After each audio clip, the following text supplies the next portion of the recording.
Good morning, good afternoon, and good night, and welcome to the Heavyweight Bros podcast. I am your host, Joel, aka the Big Nasty, the 5XL assassin over here with you, and my co-host to the right, the OG, the dreaded one, Uncle Raisin. We welcome you to the Heavyweight Bros podcast.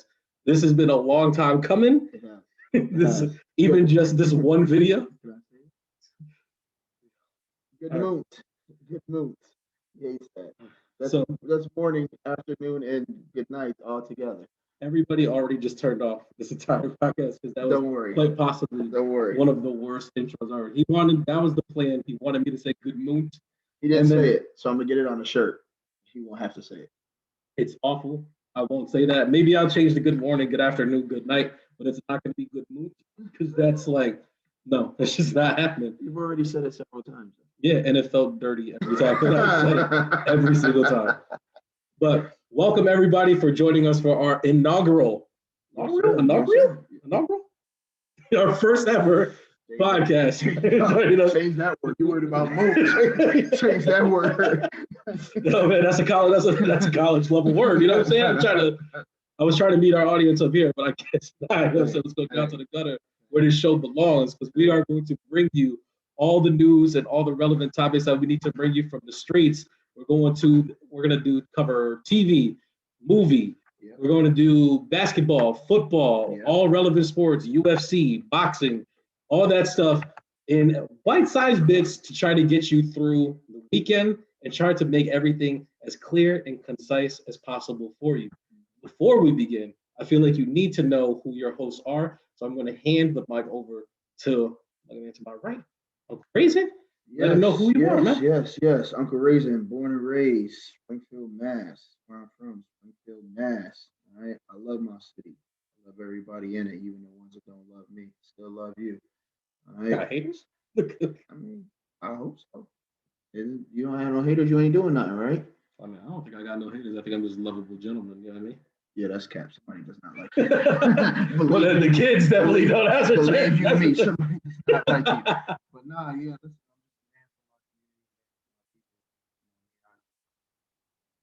Same story we've seen on TV, maybe heard around the neighborhood.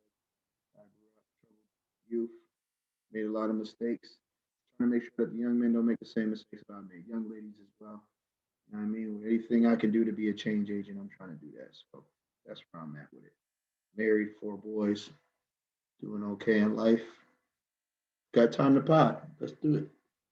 I feel like if anybody's trying to get like the real rub on the type of gentleman that he is, if you've ever seen the movie Gridiron Gang or Coach Carter, this thing about The Rock and Coach Carter in those movies, because that's pretty much what you're looking at right here is the Springfield version right there.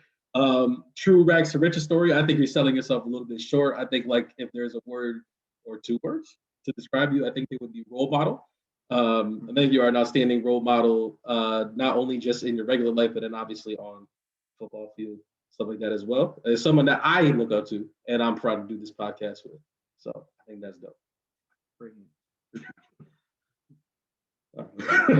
Got it. Are we saying emojis like out loud? Is that what we're doing? We're gonna be like eggplant, and just like we can do that. Is that what's happening? Because please don't. I don't want to get canceled before we get through this one thing. Brother, was your first emoji was the eggplant? It's the one I send the most. You know? So like either that or the eyes looking you up. Those are the 2 main emojis I sent. All right. Otherwise, it's all business on the phone. Yeah. All right. But everything aside, that's what I was like. All right. I say all things aside. Like I said, I'll be the 5XL, the queen size, mattress size homie over here to the left. Your man Joel, aka the Big Nasty. You can find me online on Instagram and Twitter at Big Nasty 1236. You know, you can message me for anything like, any questions and comments about what's the matter. Do I have to do that? I mean, you don't have to get social media. At some point in time, you're going to need to do something. If you're not going to get your own, then you have to manage the podcast social media. You're going to have to do something. Yeah, but that's not my social media. That's our thing for the podcast. Yeah, you can just do that. You're going to make children like do our podcast with like some of the stuff that we're going over on here? Oh yeah, actual kids. Okay. Definitely. I'm not gonna get. I'm about to check their someone social else's medias children. because I feel like it's just a whole bunch of them shirtless in the mirror, like doing push-ups and like all that type of stuff. Yeah, it's all about their crafts, their sports, what they do in school, what they kicking. I mean, I'm pretty sure they got another one that I don't know about. I'm pretty sure. I'm trying to think of like what's the important things to talk about myself. First of all, how can I neglect? I am single. I feel like I need to put that out there. I do got a pretty good job. You know what I'm saying? I'm just, hey, listen. I just care about you. I just want to know if you up, and I just want to let you know. Good morning, beautiful. You know what I'm saying? I don't spend the night though, so that's even easier too. You don't need all this on you. Come on, man. All right, it's not. Love funny. that. All It's right, not love gonna that. work. I love it. I love it. It's tickling me. I don't care. But I guess like a little bit myself. Also, Springfield, born and raised. I am a huge Detroit Pistons fan, Miami Dolphins fan. I'm really not appreciating these reactions to my spot. It is what it is. The first thing, ladies, all you need to know from that is that I am loyal through the good times and the bad times. I stick around. I'm just kidding. Simping no some sister. Simping no some sis. Fancy cars, the woman in the cameo, because I'm simping all over the world. Listen. I think my homie is also down single-handedly a cornerstone of his family. He has several brothers that he Cornerstone of some other people's families too. Step that in the year. Listen, got banners. Listen, man. Like what's it called? Like LeBron got MVPs. I was like, go ahead, I was like, listen. I've never seen somebody like who doesn't have children. Maybe that's why they call me daddy. Guide his family members in the direction in which they need to be, man. You see a lot of people struggling, a lot of people making poor decisions. I'm not saying that's what's happening, but I mean, he's the type of guy that cares and makes sure that people don't, go down that road on which he's seen other people do. So, I mean. Nah, I really appreciate the kind words, man. Yeah, I mean, hey, real recognize real. You're right. I don't give myself enough props. I'll bring my arm out and tap my own back. So like, tap each other's back. You really not? You gonna leave me? All right. Let's go. There you go. All right, but that's enough about us. Like, let's get into what everybody's actually here for, and let's talk about the things that matter and the places that matter. And first thing is first, we are huge TV buffs, and it's like I feel like we'd be doing ourselves and everybody else a disservice by not talking about the biggest thing on TV, which would be the Netflix show Squid Games. Now, for those of you that don't know what the Squid Games is, it is a Korean show. It is about people who are in extreme gambling debt that enter into like childlike games from like a billionaire broker, and the whole purpose of the game is that in order to get out of their debt, they join these games, which are games like red light, green light. I don't want to spoil any of the other ones. I know red light, green light's in the first episode and it's really popular. So I'll just say that like your childhood games, they play them, but it's like there's a very serious connotation to them where these games are played to the death. So like, for instance, if you were playing a double dutch, the double dutch might have like blades on it or something like that. That would like tear your. I feel like I'm giving them stuff for season 2. There's no bladed double dutches in there. So we both have finished and we watched his show. Raisin, what are your thoughts? I enjoyed it. It was something I had queued on my Netflix before it had came out, and I really didn't have nothing I was watching at the time when it came out. I just didn't watch a lot of episodes. I mean, I liked where it went to. It started off kind of slow, but I liked where it got to. There was some acting that was a little cheesy, but I mean, the action made up for that. Some of the stories and the connections made for like some really gritty endings, and I liked the cliffhanger that they left with at the end. That the implication of a season 2 I was pleasantly surprised and satisfied with the show. Just a little bit of housekeeping on the show. It is Netflix's most watched show of all time already, and it broke that record like in like the first week. Yeah, I said the same thing. I was like, their most watched show. We're not that. I'm trying to think of like other Netflix shows that could have been on there. I know nobody messed with my show Marco Polo when it was on there, but that was my jam, and I feel like nobody watched it. But it was literally like Netflix Game of Thrones, and like people just didn't mess with it. But like Marco Polo, it was about Marco Polo's Yeah, we're just gonna first getting discovered by the Mongolian Empire. He helps the Mongols like whatchamacallit, like take over all of like Asia for the most part. Like he's like drawing like the landscapes for them to do their raids and stuff like that. Yeah. Yeah. Well, I mean, whoa. I mean, what is he Spanish? Marco Polo? I mean, those are the colonizers are the Spanish, right? We'll move on. All right. But I feel like, yeah, we're getting off the point of Squid Games in general, but it's like I said, it's their biggest release ever. It's most watched show.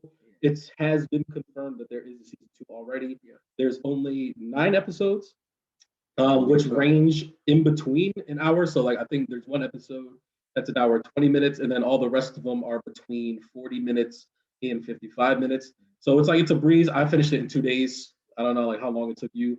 I know you said you were anxiously waiting for it. I murdered that joint. I murdered that joint. I had football on one TV and Squid Games on my phone, and that joint might have been an evening. I'm not even gonna lie to you. I'm not even gonna hold you. So I'd rather as question though. Go ahead, you got a question. Did you watch it in English dub or subtitles? I watched it in English dub with the subtitles on because like the dub is hard to follow through with because it's like they don't match the emotions, but like when you're reading it, like it makes the dub a lot more bearable. I should have, and the thing is like it's not a real character connection. The thing is like I'm an anime watcher. I'm not a rookie. I should have known better. I should have watched it sub, and I should have done that. I know you was terribly mad the first time you watched Dragon Ball Z and was like, "That's Goku's real voice." But I wanted though, because like I watched all Dragon Ball Super sub, so it was just like it was whatever. Because I'll tell you what, like some of them have a real high pitched voice, but like the Japanese deep voice guys, like there's nobody better. Like what do you hear? Like somebody like it's just like like this man is thorough. Yeah. I believe you. Somebody's gonna watch this and be like, that's not real. It's not real. I definitely just mean that. This is how we type. These keyboard warriors. That was not a real Japanese word. Yo, don't be that guy. You're gonna get clowned. No, go ahead, be that guy. Be that guy. Be that guy. You can get clapped in these comment sections. Just be like, be that guy, please. All right, so moving on. Another thing I rinsed off the list right quick was the one and only Ted Lasso. Yeah. You know me, man. I'm a coach. That joint hit hard. I loved it. I ain't gonna lie to you. I ain't gonna be too much of a spoiler, Joel. But for those who don't know what Ted Lasso is, yeah, there you go. Go ahead. No, you let them know. All right, so yes, Ted Lasso is he coached football in America. They asked him to take over like this premier soccer league in the UK. At the time, the lady who owns the team got it from her husband that she just recently divorced, and she just wants to tank the team. So she hired. That's a spoiler. That's first episode. Don't worry about that. She wants to tank the team, so she hired Ted Lasso in hopes that would happen, and finds out that he's actually a really good coach, and like he changes people's lives. He kind of changes the program. It's really refreshing. You know what I mean? Because I can see myself in some of those situations that I see him with some of them players, and I'm just like, I know what kid that is right now, or I know what player that is right now. And I just like some of the old school references and like them paying homage. Like I won't tell you some of the quotes that's in there because there's some really thorough quotes, and if you don't catch them, you need to coach it yourself. But one thing I will spoil is the fact that man wears a lot of Jordan 1s in the TV show, and I'm pretty sure that was not by accident. So, you know what I mean? I respect it. What's his name? Jason Sudeikis. Yeah, I'm never gonna remember that. Ted Lasso. Just for y'all who don't know me, I never remember anybody's name. The way you identify people to me is by saying it's dude from what you call it. So I'm like, oh, okay, dude, homie from that. Okay, I get it. The name is. You know where he's from, though, right? It's from Where the Millers.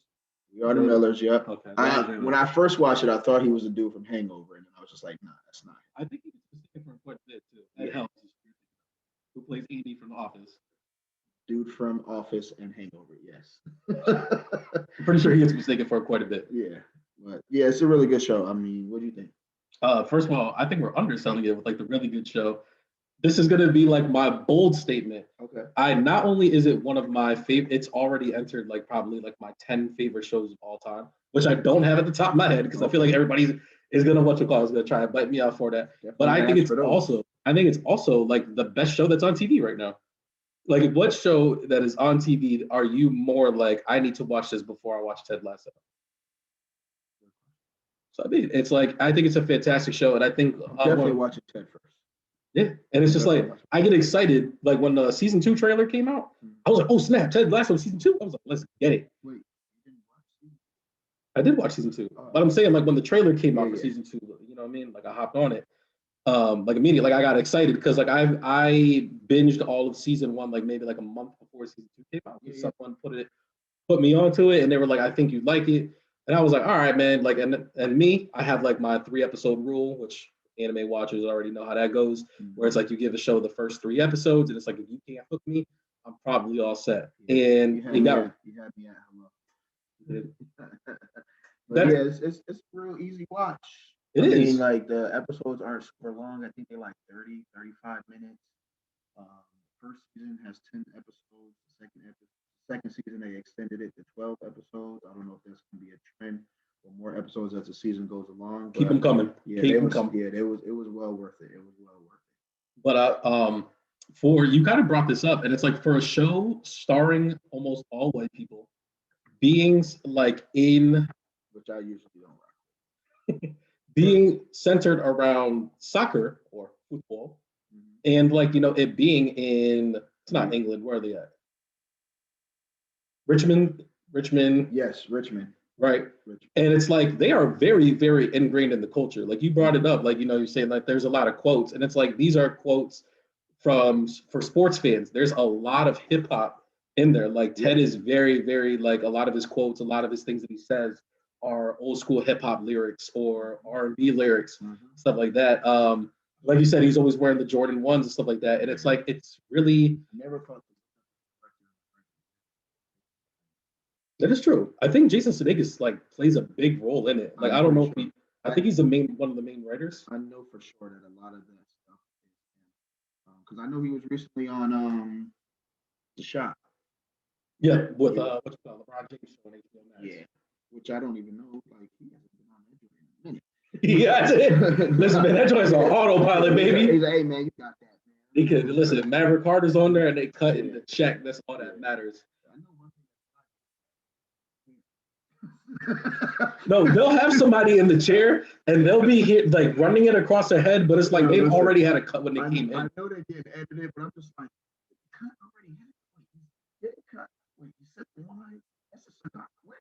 They had Draymond Green on there and he already had a haircut, and it's like, and his haircut already wasn't good when it came in. And it was like they sat him in the chair, and I was like, man, they're not even gonna fix up his butt. They still gonna let him walk out of here looking crazy. But for those who do want to watch Ted Lasso, it is an Apple TV show. Like I said, it's like I don't have Apple TV. It is a grand total of that was actually a very difficult part of the show, is the fact that it is on Apple TV, because it's like, one, you don't have an Apple TV subscription. And it's like even if you did, like there's like no apps anywhere for it. I binge watched the first season. So did I. Was already like 9 episodes in. I was like, thank you. No commercials. Keep it moving. No ads. Thank you. I can't wait for season 2. maybe we'll put our pirating sites in the description below if anybody wants to know like how we watching the. Or Apple free stuff. I'll tell you, hey, free stuff. If they want to give me a free subscription, like I'll pump that all day long just so I can watch Ted Lasso. Even though one of your other favorite shows is on Apple TV. What's that? See. Oh, y'all not watching TV. We'll get to there. But before we get there, the other big show that just completed was the Disney Plus series What If from Marvel. Was good. We're not doing this right now. I mean, you can at least get through the description of what the show is. All right, go ahead. You can have this one. For those who don't know, What If is based on the comic book series by Marvel called What If, where they would do stories and just talk about like what if the switch happened. They'd be like, what if Spider-Man, when he got bit by a spider, turned into an actual spider? What if the Hulk had killed Wolverine? And it would just, show you events the way that they happened in the comic, but just like a little bit skewed, and like how important like these moments that seem small are, and they would change it up. Now the show itself though is very MCU centric. It's actually absolutely MCU centric. So it's all questions about the MCU. We had episodes such as what if Peggy Carter became Captain America, which she's not Captain America anymore. She's called Captain Britain. I can't remember. What if it was good? What if Star-Lord? What if T'Challa became Star-Lord? What if Thor never had a brother? Things of that nature. So, like, a lot of characters that everybody's familiar with, they brought a lot of the voice cast back. Unfortunately, it was Chadwick Boseman's last performance in the Marvel Universe. I believe he only was able to do the what if T'Challa became Star-Lord, but that, not a spoiler, but like T'Challa, the character comes back multiple times, but it's played by a different actor, which I didn't think he was that bad. The voice actor for T'Challa. That's literally one of the only two reasons that I watched. Is it because Chadwick Boseman was in? Yeah, Okay. I think we already got the idea of it. Do you want to tell us your thoughts on this show? Did you finish it, first of all, before you go crazy? Yes, I think. Okay. Just so I can tell you, this joint is terrible. It's 9 episodes. It is 9 episodes. They should have half an hour each. They should have cut it to 4, or made just one big movie and saved me some time and effort. No, I don't mean to be too critical. I definitely. I think you absolutely mean to be too critical. I do. I mean everything I say. But no, I definitely watched it because the homie Chadwick was in there. But I also watched it because I enjoyed the Loki joint, and at the end of the Loki joint, I thought it was pretty refreshing finding out. And I won't do no spoilers, but finding out like the whole mastermind behind that whole thing, and I just thought there was going to be more connection to the Loki joint to the What If joint. So I was kind of misled with that. Like he told me we was going out for steak, and then I got like this nasty little cute joint that didn't fit all over my plate. So it's like, thank you. What if I got a full meal? I think a better analogy would be you thought we were going out for steak, and I gave you some fire chicken tenders fries. No, because I would still be happy with that. I was not happy with this. I will give them credit though. I did. Disney, don't listen to him. Sponsor us. Sponsor me, please, because I enjoyed it. It could have been another episode. No, but there were 2 episodes that I enjoyed. I definitely enjoyed the Chadwick, and the refreshing to hear his voice in that episode. But that was pretty dope that they still honored that. Like Stan Lee being around and him passing. You never know where people's loyalties lie. So they didn't have to do that for Chad, but it was pretty dope that they did do so. And then the Ultron episodes, the 2 Ultron episodes, was dope. So I was gonna say So that's 3 out of 9 episodes. So let's say you're a ball player. All right, hold on. Take We're 9 shots. We're going crazy. Hold on, thumbs and up. You only make 3 of them. I'm going. All right, thumbs up or thumbs down. The Peggy was Captain America. Star-Lord is T'Challa. What if I can't remember what the name is, but with Hank Pym in the versus the Avengers? With Party Thor. You're just not even gonna move it, huh? Just not even gonna move it. I'm trying to think who we're missing. And then there was the one missing episode, which was the Gamora episode. Knock it off. Doctor Strange. When Doctor Strange lost his heart. Instead of it. You didn't like the Doctor Strange episode? I feel like that was a lot of people's one of their favorite episodes.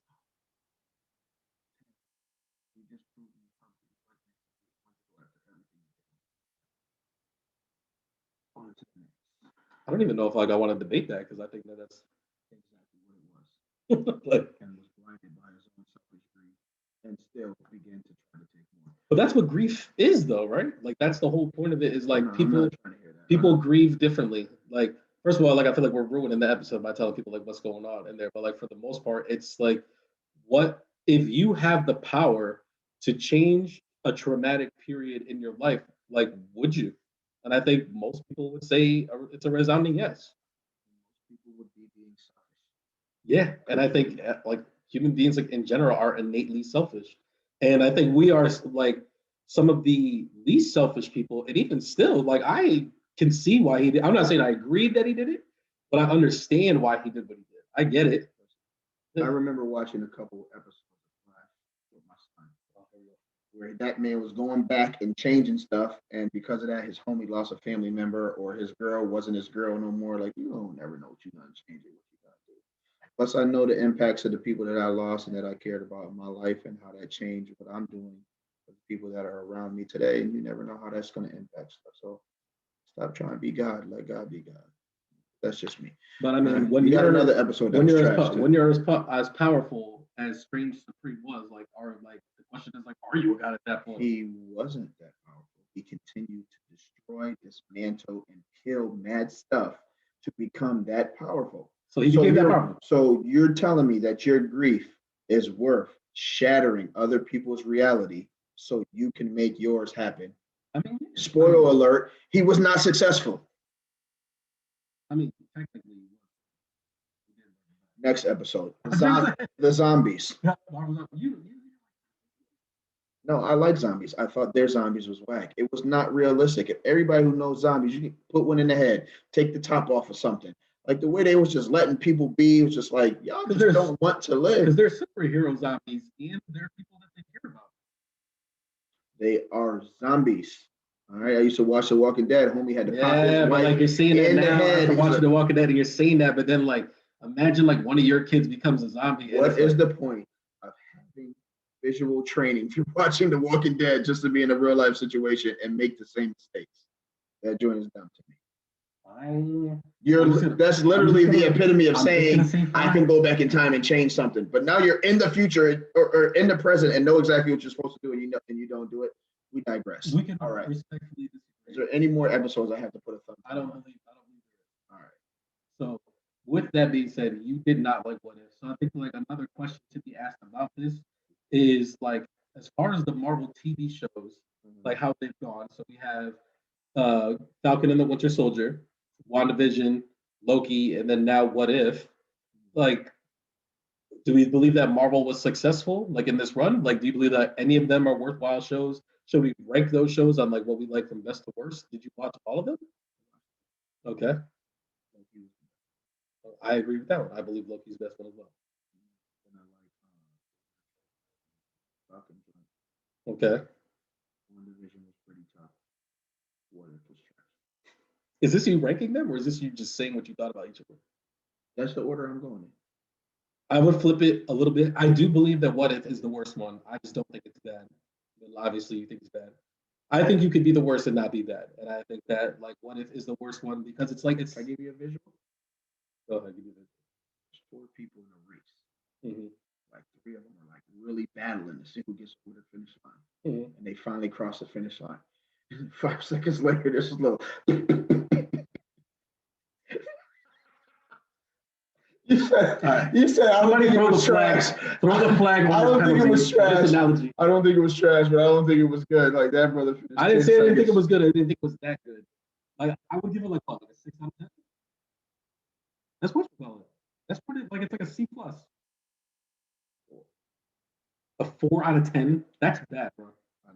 Are you not listening to what I'm saying? That joint was terrible to me, man. All right. Hey, not everything's for everybody. I think if I were to do my rankings, it would be Loki number 1, WandaVision 2, Falcon and Winter Soldier 3, and then What If number 4. But like the question is like, were they successful in this? Like, are you excited for more Marvel shows? Like, if we're talking about like the shows as they come, like, are they hitting?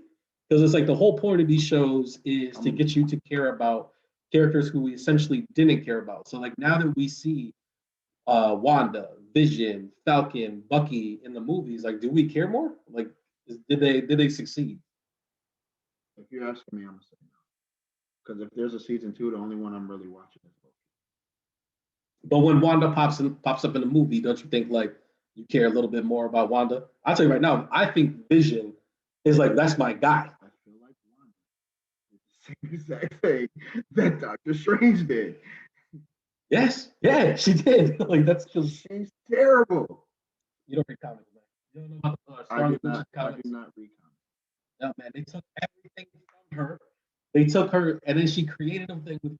You know what? Let's not. Justify everything being taken. Let's not because we have to move on. I'm not gonna do this because we have to move on. Right. We have to move on at some point in time. But all I'm saying is, you should be ashamed of yourself. I do think I am a little bit more excited about a lot of them. I think Loki did the best job, especially setting up the new big villain in the MCU. Like, I think that they crushed it. Like, I was excited for him. I thought he crushed it in the episode that he was in. I don't want to spoil who it is for those who haven't watched it. We'll give him a chance. I was definitely about to spoil it because I'm about to say it's old boy from what you call it. Because I know those names, but Jonathan Majors. You just ruined it. I just said his actor name, like not the character name. Nah, you're tripping, bro. You're tripping, brother. I'm not editing it out, so that's all I am. Get in the comments. All right, that's like a cat messing with yarn. Like, that's not even. I was keyboard clicking at least. Right, like, we'll see on the playback. All right. We'll watch it tomorrow. With that being said, I do think it's a worthwhile watch all of them, especially like if you need like a refresher on what's going on. Because I think like when people do see a Black Captain America all of a sudden out of nowhere, they're gonna be like, "What's going on here, boy? Like, where'd this come from? Where's my man Steve at?" So like you kind of gotta watch the series to see how that goes. Even though I think they fumbled a bit on their end on that show, but a lot of it is not their fault. Yet again, we'll move on. Those are the big three shows as of right now. Like for the most part, like we'll see like what's coming on next. I don't know if anything else is coming up that you're looking forward to. I'm currently watching C, which has It's Jason Momoa. Yeah, and which one? Dave Bautista? Yeah. Oh, Drax. Yep. Okay. Yeah. Because I was like, Star Lord's in this? No. So that joint's pretty dope. So basically, it's just like they call it CSDE, but like all of civilization cannot see. Like everybody is blind, but like it's still like. I will not see this show. I'm gonna point that out. No, that joint hard. I mean, figure it out. Give it 3 episodes and see what happens. I bet you'll like it more than What If. Well, I probably won't because it is also an Apple TV show. So because it's an Apple TV show, I got a plug for you. I'll get you right. But yeah, so everybody's blind.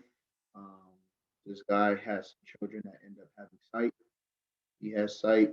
Now this whole big controversy of whether to kill people who can see and treating them like witches, or if they're going to bring about this new world. It's pretty dope.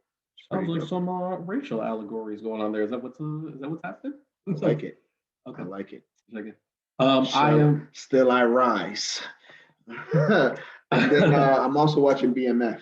I cleaned off 8 episodes. Well, that's not 8 episodes. It's like I could be. Is BMF is a real life story. What is it on? What's the streaming service on? Stars, right? No, it's on Amazon. Yeah, Stars. It is Stars. I'm watching it on Amazon Prime. Okay. I was gonna ask you who stars in BMF, but I feel like it's gonna be a actually. I think the respectable part about it is and I think 50 Cent may have something to do with it. I'm probably almost sure because I'm pretty sure I know for sure every show that 50 has something to do with. He has a song in the beginning. I was gonna say, is he the intro song? Definitely rapping. Like, this is a big rich town. He's definitely rapping in the beginning of that joint. But I think the dopest part for me was so like it's about Big Meech and like the BMF crew, the 80s crack era. Black Mafia family, right? Yeah. So. But Meech is actually played by his actual son in the TV show, which is dope. Which I've heard he's been kind of up and down with his acting. Like some people are like, he's good, he's kind of rough here. Some people are haters. I think the young man did a great job. I think it's kind of reference to like Baby O'Shea doing Ice Cube. I think he's legit just a good actor. O'Shea Jackson Jr. Yeah. He also has a TV show coming out about basketball called Swagger that I may have to spurt. I mean, I'm a full O'Shea supporter, so I like O'Shea. I'm just saying, I'm just making a comparison. I think I don't call him Lil Meech and call him Lil O'Shea, like he's just grown man. You know what I mean? But listen, man, like older O'Shea, that's Cube. That's Ice Cube, and then there's O'Shea Jackson, he's the younger one. You know, that's how we differ. I just know the dad is Big Meech, so Lil Meech. He's just Meechy. He's Meechy. What about that? I think they actually call him Lil Meech. Well, I mean, they call him Lil Meech. Either way, like I think he's doing a fantastic job. You know what I mean? Especially considering like this is his first time delving into this. Like I've seen people do worse. You know what I mean? So I think he's doing a great job with it. Um, the first interaction of him knowing like this is like a legacy. He had an interview where he was just like, "Yeah, my dad and my uncle grew up from times where stuff was hard, and they tried to make something out of nothing, and because of that, I'm profiting from that. And when my dad come home, I'll have something for him that's been built, and like that's the realest thing I ever wrote. You know How what I long are the mean? episodes? Like 40, 50 minutes. They like hour longs. They like hour I usually break up the category of my shows of hour-long show, half-an-hour show. So like that way, like I longs. Yeah, it's know, an hour long because it's like you like know what I'm 50 saying. minutes if you have ads. It's an hour long. Oof, the ads. I need to pirate that one. Anything else? Anything that you're looking forward to? I really, really, really need to get into the Wu Tang saga. Like it's already in season 2, and I haven't even started season 1 yet. So that's what one of my picks was going to be because that's what I'm Go ahead, watching right now. go ahead, hit it. I'm on episode 5 of the first season of the Wu Tang show. Okay. It took a minute. I think it's pretty hilarious. Like when you see them come on screen, I feel like those who aren't ingrained in hip hop or just don't know who the Wu Tang Clan are like that. Mm-hmm. Like they might not like be like, oh, like who are these people supposed to be? But when you know who the Wu Tang Clan are, like the second that they come out, I'm like, well, that's Raekwon the chef.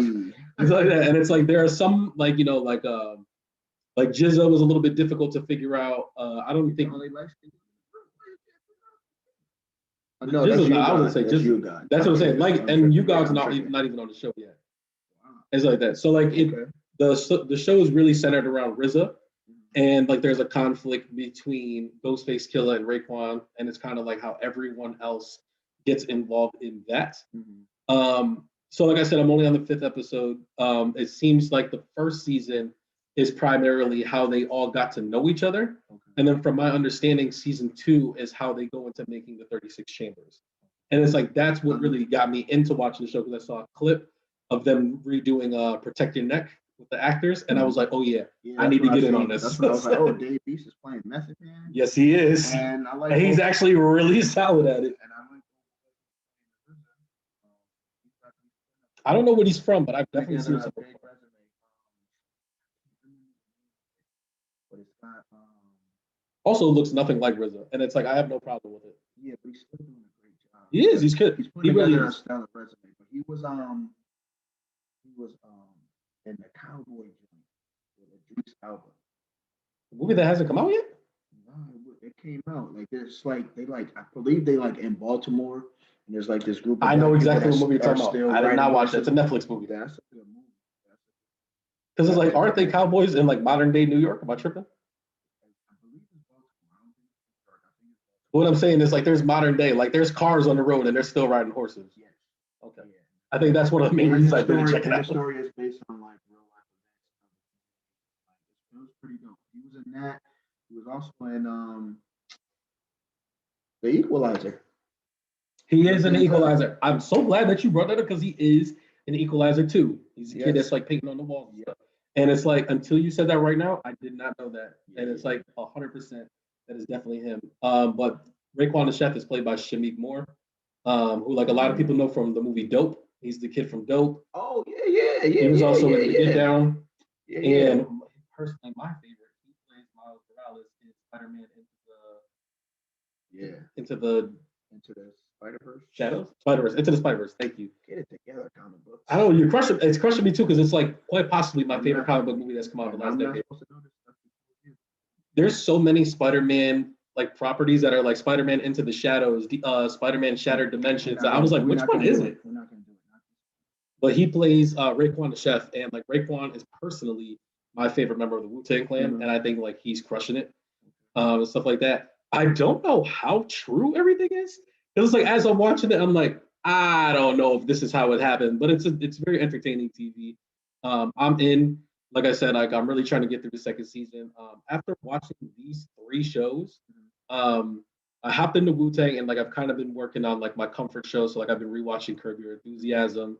I've been brushing off on a couple animes such as My Hero Academia, stuff like that. But what I've really been trying to do is I've really been trying to burn through these challenge seasons. and I just made it onto the current season. I just watched episode 1. I feel like the challenge is, I believe it was Bill Simmons that said that the challenge is like the 5th major sport. Is like, you have like the NBA, the NFL, the MLB, NHL, and then the challenge. Yeah. And it's like, it really should be. And I feel like it, and it's like, if you're not watching the challenge, like, yo, get on it. It's like, I'm like huge. The challenge is Phil Factor. Yeah, it's pretty solid. But like, I'm a huge Big Brother fan and a huge Survivor fan. And it's like, they're bringing in Survivor. They're bringing in Survivor and Big Brother cast members. For better or worse. I know some people don't like the way that they play, but it's like the challenge, I've watched it morph into what it is now, and they've taken a lot of elements from Big Brother and Survivor to, I want to say, make almost the perfect show. Like one of these days, we're really gonna delve into the challenge and like what rules they need to change or like what we like and what we don't like. Let me know if you watch the challenge. I'm actually which I find super interesting. And like when I catch up before this next season starts, I think I need to be in there.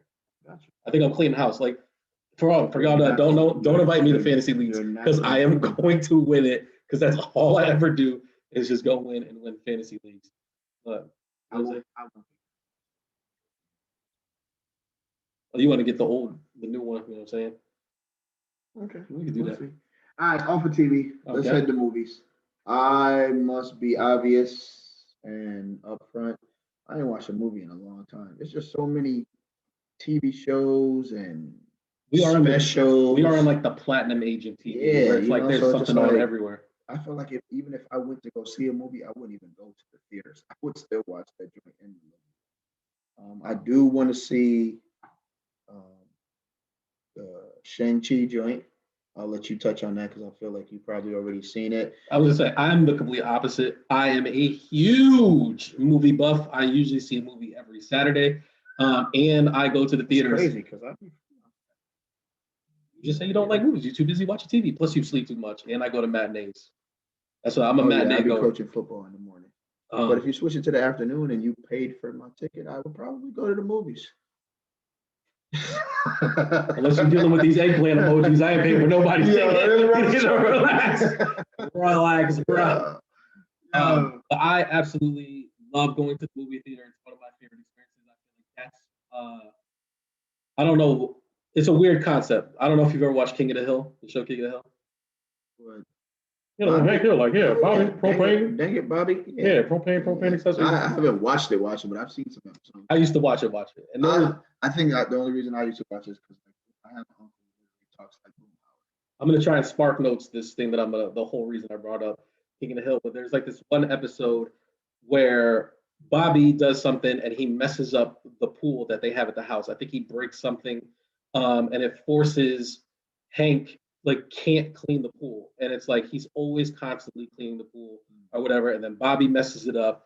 And like because he can't clean this pool, like Hank is like freaking out. And then eventually, like at the end of the episode, he fixes it and he's cleaning it. And like Bobby's like, why is this such a big deal? Like you clean the pool, it's already clean, it's all this other stuff. And he looks at Bobby and he's like, it's not about cleaning the pool. He's like, when I come out here and I clean the pool, he's like, this is when I'm the most at peace. No one's bothering me. I'm cleaning the pool.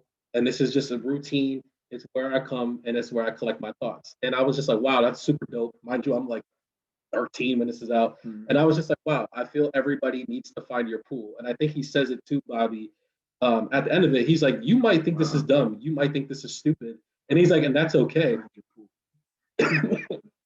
But he says it just like that. Like, he's like, you might find this dumb. You might find this annoying. But he's like, at some point in time, like when you're older, you will find your pool. And I hope that you do find it.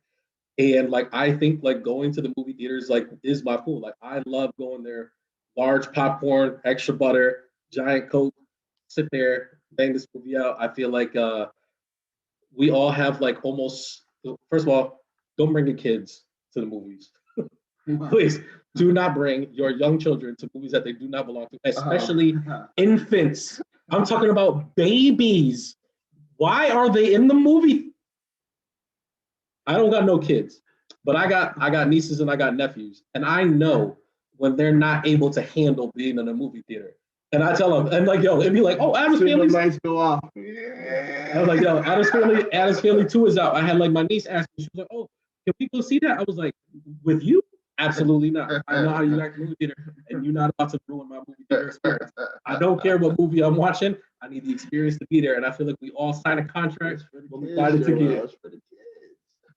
They can stay at home and they can watch it with you on the couch. Don't come over here and ruin the experience. Right? I paid good money for this. Like, shut your kids up. Because I am the guy, like, I'll give you 3 chances, and I'll be like, yo, shh. And then, like, somebody always be like, who you shushing? I said, shut up. And that's all there is to it. Like, with a baby. I would shut that baby. Shut that baby up. That baby will get I wouldn't even let you know I was there. I was just like, I'm here with this baby, and I'm just gonna wake the baby up. At the rate you be having babies, it might not be. Oh, here we go. Yeah. Here we go. This is what, we doing that. Oh man. But anyways, like, I love going to the movie theater. I go to the movie theaters usually every Saturday, so I see almost every movie that comes out, so especially major movies. So like, I did see Shang-Chi, and I loved it. I thought it was, I don't want to say outstanding, but it was like, I left the movie theater excited. I am excited to see part 2, like, he's clearly going to be in these Avenger plans and like all this other stuff like that. Whatever he's got coming up, I'm in on Shang-Chi. I usually rate my movies, I would say it's probably like a 1 through 5 scale. I believe I go full price, matinee, $5 Tuesday, red box, and then wait for it to get on streaming services. I don't know. I don't even know if people have it. I spent time with my grandmother this summer, and I was at Walmart and I saw Redbox and I was like, oh, let's watch this movie. I brought it back. Raise your hand in the comments if you. That's what happened is I got the movie and I was like, hey, like, I got this movie. I think you'd enjoy it. She was like, I don't have a DVD player. And I was like, I have? I'm not talking about Blu-ray or your PlayStation or your Xbox. Because that's what it was. I was like, my Xbox. And then I was like, oh no, I got the DVD. Oh, nobody got that. That joint is like having a VHS right now. That is crazy. But with all that being said, I really, really enjoyed Shang-Chi. I like the acting in it. It really is like they did a great job bringing like Kung Fu to the MCU, which already has like pretty good fight scenes. Actually, now that I think about it, the only person that really has dope fight scenes in the MCU is Captain America. Because like everybody else is like Iron Man's flying around and he's shooting, like Thor's throwing his like. But like the final fight scene between Killmonger and T'Challa, that was dope. Yes. It was not. It wasn't dope. I would watch that 1,000 times rather than watching What If. We're not doing What If anymore. At some point in time, I'm gonna give my MCU rankings for like where I think the movie's ranking there, but I'm gonna let you know Shang-Chi is going to rate pretty high. I don't want to say it's at Black Panther level. Like that's a lot. That's a lot. But it's like I'm with it. I would give it, out of my ratings, I would give it full price. I think you should see it. I think you should see it at full price. I thought it was awesome. Give it full effort in my living room. I mean, it's on Disney Plus, I think now. So like, why not? Did you watch Black Widow? No, that didn't look like it was gonna be terrible. I would say a matinee for Black Widow. Speaking of Venom, I did see Venom 2 in theaters as a comic book fan and as a moviegoer. Venom 2 was butt cheeks, man. I don't understand. The first one wasn't good. It wasn't. Let me not even, because the only reason I watched it is because my homie was in it. Tom Hardy or Venom? Huh? Tom Hardy or Venom? None. There's Tom Hardy, the dude from Inception. He plays Jeeves in Inception. He was also in The Warrior when him and his brother was fighting it. Yeah. And he played I Was Born in the Darkness. Is that your Bane impression? Yes, that's what I'm gonna do. Is that your Bane? As long as I grab the collar like he do, I'm good. All right. Okay. I'm just saying. You think darkness is your ally? Yeah. I got a little too high there. You believe darkness is your ally? You really adopted the dark. I was born in it. Yeah, that's right. I think for me that was one of the best Batman villains ever. Absolutely. I also. I mean, of course, everybody gonna say the Joker. I'm just saying. I just wanted to say one of my favorite parts of that movie though is when he's blowing up the ball field and the little kid is singing. He's like, "What a lovely, lovely voice." I was just like, this movie's great. Was it not fucking that man Heinz Ward running across the head? Heinz Ward ain't never returned that kick in his life. I'm like, brother, I'll go on Madden right now. I'll go to the old Madden, bro. Your speed was a 73. You would have went down with that field, bro. Never. The only reason he returned the kick is because people was falling into the depths. And I still don't believe I don't think Heinz Ward ever returned the kick, period. Much less run it back. Listen, bro. They had him looking like Devin Hester. That man's acceleration was a 92, but his top speed was 70. That's why he got to it so quick. I'm not playing, man. I was like, yo, bro, if you don't cut it out right now, that man look back like, yeah, touchdown. Yeah. But what's about? We're getting off topic. Venom 2, Venom 2 starring Tom Hardy and Woody Harrelson as Carnage. I'm trying to think. Like, it's got to be like a red box for me. It's in between that red box / $5 Tuesday area. I do believe that this was more of a kids movie.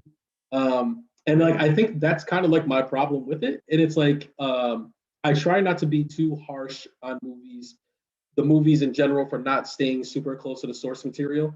But it's like, when you're just like this isn't Venom, what you're doing. It's like you're taking him and you're turning him into something completely different. Like, just use a different character. Like, why use Venom for it? And it's kind of like the same way I felt about like the Joker movie with Joaquin Phoenix. Yeah, I didn't like that movie, and like, I'm gonna get into it one day because like I feel like I get a lot from it because, you know, I get into arguments about it quite frequently. But it's just like, if there's no argument. I was like, only one Joker. Well, there's 2 Jokers. There's actually 3 Jokers. Nah.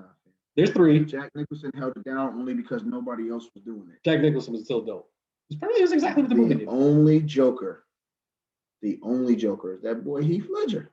See, and I don't even be knowing people's names. I could have said the boy from the movie where he was fighting on the horses. Of all the movies you want a night skip? Yes. That's things I hate about you. That's like Heath Ledger's like big movie.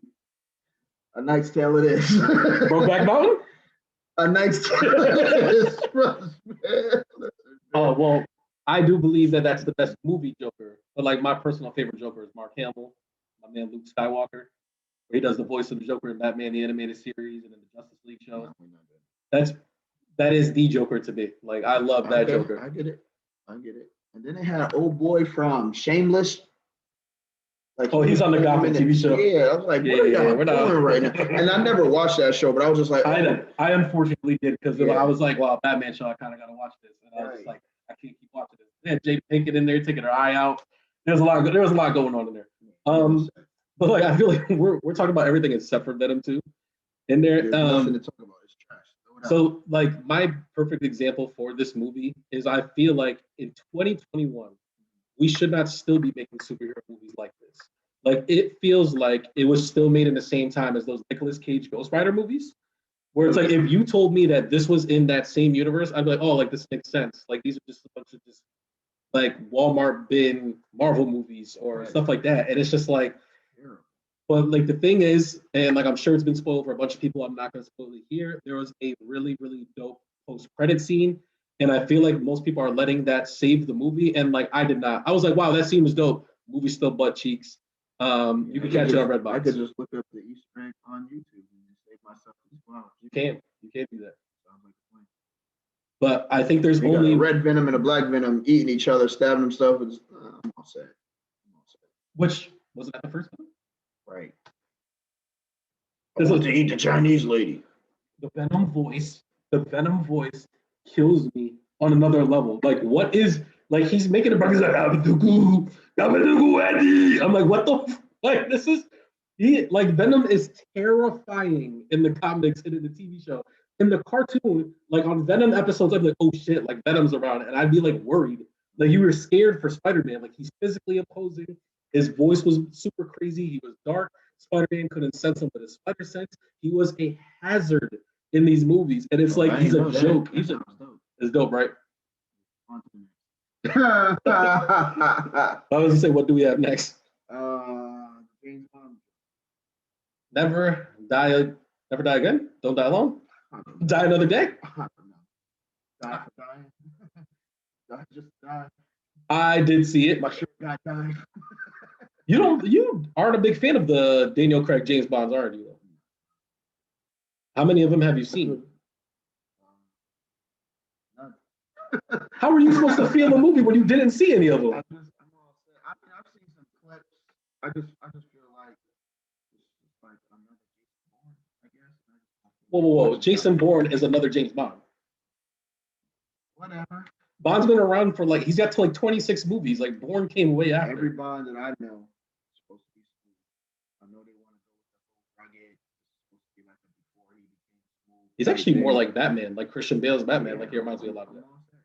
He's still very smooth. Like I understand if you remake something to make it, but I feel like this is the Saints Row to Grand Theft Auto. All right, now we're going crazy. You're going wild these days. It wasn't enjoyable. You didn't watch it. How does he say it's not enjoyable? I know. You make no sense. You're like people on the internet that say like this thing is dumb and they haven't seen it, or some of these people coming at the Dave Chappelle special and they haven't even watched it. Nah, I'm just saying. This is what you sound like. What's the difference? No, what I'm saying is it's not the original that I'm used to watching. I mean, the original was in like the 60s. You weren't watching Roger Moore James Bond. Man, I was watching The 2000s Pierce Brosnan. You actually like the movies. And I was tight because I was told James Bond was supposed to be black, and he's not. So I'm all set. Well, yeah, they were talking about the next James Bond, not this James Bond. I'll wait. I'm patient. Yeah. Anyways, besides GoldenEye, Pierce Brosnan, none of his movies were good. Like the Bond movies. He is the worst. Who was the Bond before this dude? It's Pierce Brosnan. No, there was much called. You had Roger Moore, then you had Sean Connery, then you had Pierce Brosnan. Connery was fired. Everybody likes Sean Connery. He was dope. Then you had Pierce Brosnan, then you had Daniel Craig. I love the James Bond series with Daniel Craig. I think Skyfall is the best James Bond movie that came out. So so that's just period. I'm gonna do for you. Between now and next episode, I'm gonna watch Skyfall. Okay. But I feel like you need to watch Casino Royale to get Skyfall. That's the thing about these movies is they're all connected. Casino Royale is the second best Bond movie. Pick one. Watch Casino Royale. All right. It's got my man Mads Mikkelsen, who's Hannibal in the Hannibal series. Hannibal is probably one of my 3 to 5 best favorite TV shows of all time. Like after Hannibal Lecter? Yes, it's about Hannibal Lecter, and the guy Mads Mikkelsen plays Hannibal Lecter, and it's amazing. But the movie James Bond Die Another Day is the 5th installment in Daniel Craig's James Bond series. So that would be Casino Royale, Quantum of Solace, Skyfall, Spectre, and then Die Another Day. I thoroughly enjoyed Die Another Day. Yeah, it's 5. I believe aside from Roger Moore, Daniel Craig has played him plays James Bond in more movies than any other Bond. Which he did after Skyfall, he did not want to be Bond anymore, and they forced him to continue to be Bond, which, that's why they made Spectre, and that's why this movie's called Die Another Day, because he's like, I'm not being James Bond again, get me out of here. So, that's gonna be the new thing, is who's gonna be the new Bond? No, I didn't hear you. Let's hear. It's not even a good, flip. It's it'd be different if somebody's Bond to the character. Nope. Trash. But I would definitely put a full price on it. I thought it was a fantastic movie. In the James Bond series, I feel like none of them are bad, but there are definitely ones that are worse. I think Skyfall and Casino Royale stand above the rest of them. Then I would put Die Another Day, and then there's a little bit of drop off, and I would probably go Quantum of Solace, Spectre. It's really on any given day. I thought they were both pretty kind of boring for the most part. All right, quick flash. Get to this next topic. What movies you looking forward to? Don't rip off 17 of them. I'm not gonna rip off 17. I mean, give me 3. The thing is, right now, we're in the heat of the movie season. It's about to start picking up. Give me 3. Well, we got Halloween, which I still haven't seen, which I'm kind of pissed off. But I have a good reason for not going to see it. I usually am not into those over and over and over, but Jamie Lee Curtis, they went in on me. Who's your favorite horror movie monster? Yeah. Oh, so there you go. You don't do it. I was gonna say not Freddy Krueger, Chucky, Jason. Man, I had a bad experience, man. Candyman ruined my life. It was over. Did you see the new Candyman? I will never. I will. I never. saw new Candyman. It was pretty good. You don't get over trauma to go back to it. Like, I kind of did. I done made my way out of my gambling habits. Let's go hit the casino. My guy was Chucky. Like Chucky traumatized me, and it's like I finally got over it, watched the movies, and I was like, "This is the thing that used to drive me crazy." Is like that. Like, yo, I'm not doing it. I really enjoyed the new movie. Like I said, I'm saying it probably for the same reason everybody else says it, because like you think about Jason and all these, like all that stuff is everywhere where I'm not at. Candyman was in the hood, bro. Like he's in this new movie. He is in the trenches. That man had on the Sabres trench coat. Like that man had on the medical trench coat. I'm about to pop some tags. I got $20. I got 3,000 pieces in my jacket. Nah, yo, he's in the trenches. Listen, in this movie. I watched that movie. He's in the slums. I watched that movie. I used to live in the project. Right? The light for the bathroom was outside of the bathroom. Right? Yeah, you was in the slums too. Yeah, you was in the trenches. Yeah, so I go in to wash my hands before it's time to go downstairs to eat. My cousins think it's funny to pull the door closed, scream Candyman a bunch of times, and then start flicking the lights. I just want to let you know, like I've been keeping track. We can't say the name one more time. Like it's CM from here on out. I'm not gonna say it. That was 4 times we said, so it's just CM. We could actually stop talking about it in general. Yeah. And then like don't come back to it. I was spazzing in that bathroom, bro. Did you just look for a mirror just to make sure? Did you? I saw you peek in the corner of your eye. My glasses are a mirror. Like you can look in the corner of your eyes. Like, yeah, I'm not saying that more. Listen, you heard that, Mr. Man, right? Yeah, they kept flicking the light and they turned that joint off, bro. I'm washing my hands, so I don't even turn the water off. I'm spazzing so much. So the sink overflows and now the water's by my feet. And I'm like, he's here. It's over for me. Well, who's over for you when your mops came home and found that floor wet? No, listen, there was no floor wet. That water was running so long, it reached into the first floor and it was leaking through the floor panels. Like, that joint had, they opened that door. I ran down them steps so fast and out of the house onto the porch. Like, what is happening in life? I need to know that life is okay. Like, I'm all set. When they said the new one was coming out, I changed the channel. I was like, Home Shopping Network. This looks exciting. You had to take the edge off a little bit. Let me go watch some Scooby-Doo real quick. Scooby maybe some tea. Like, well, honey, it ain't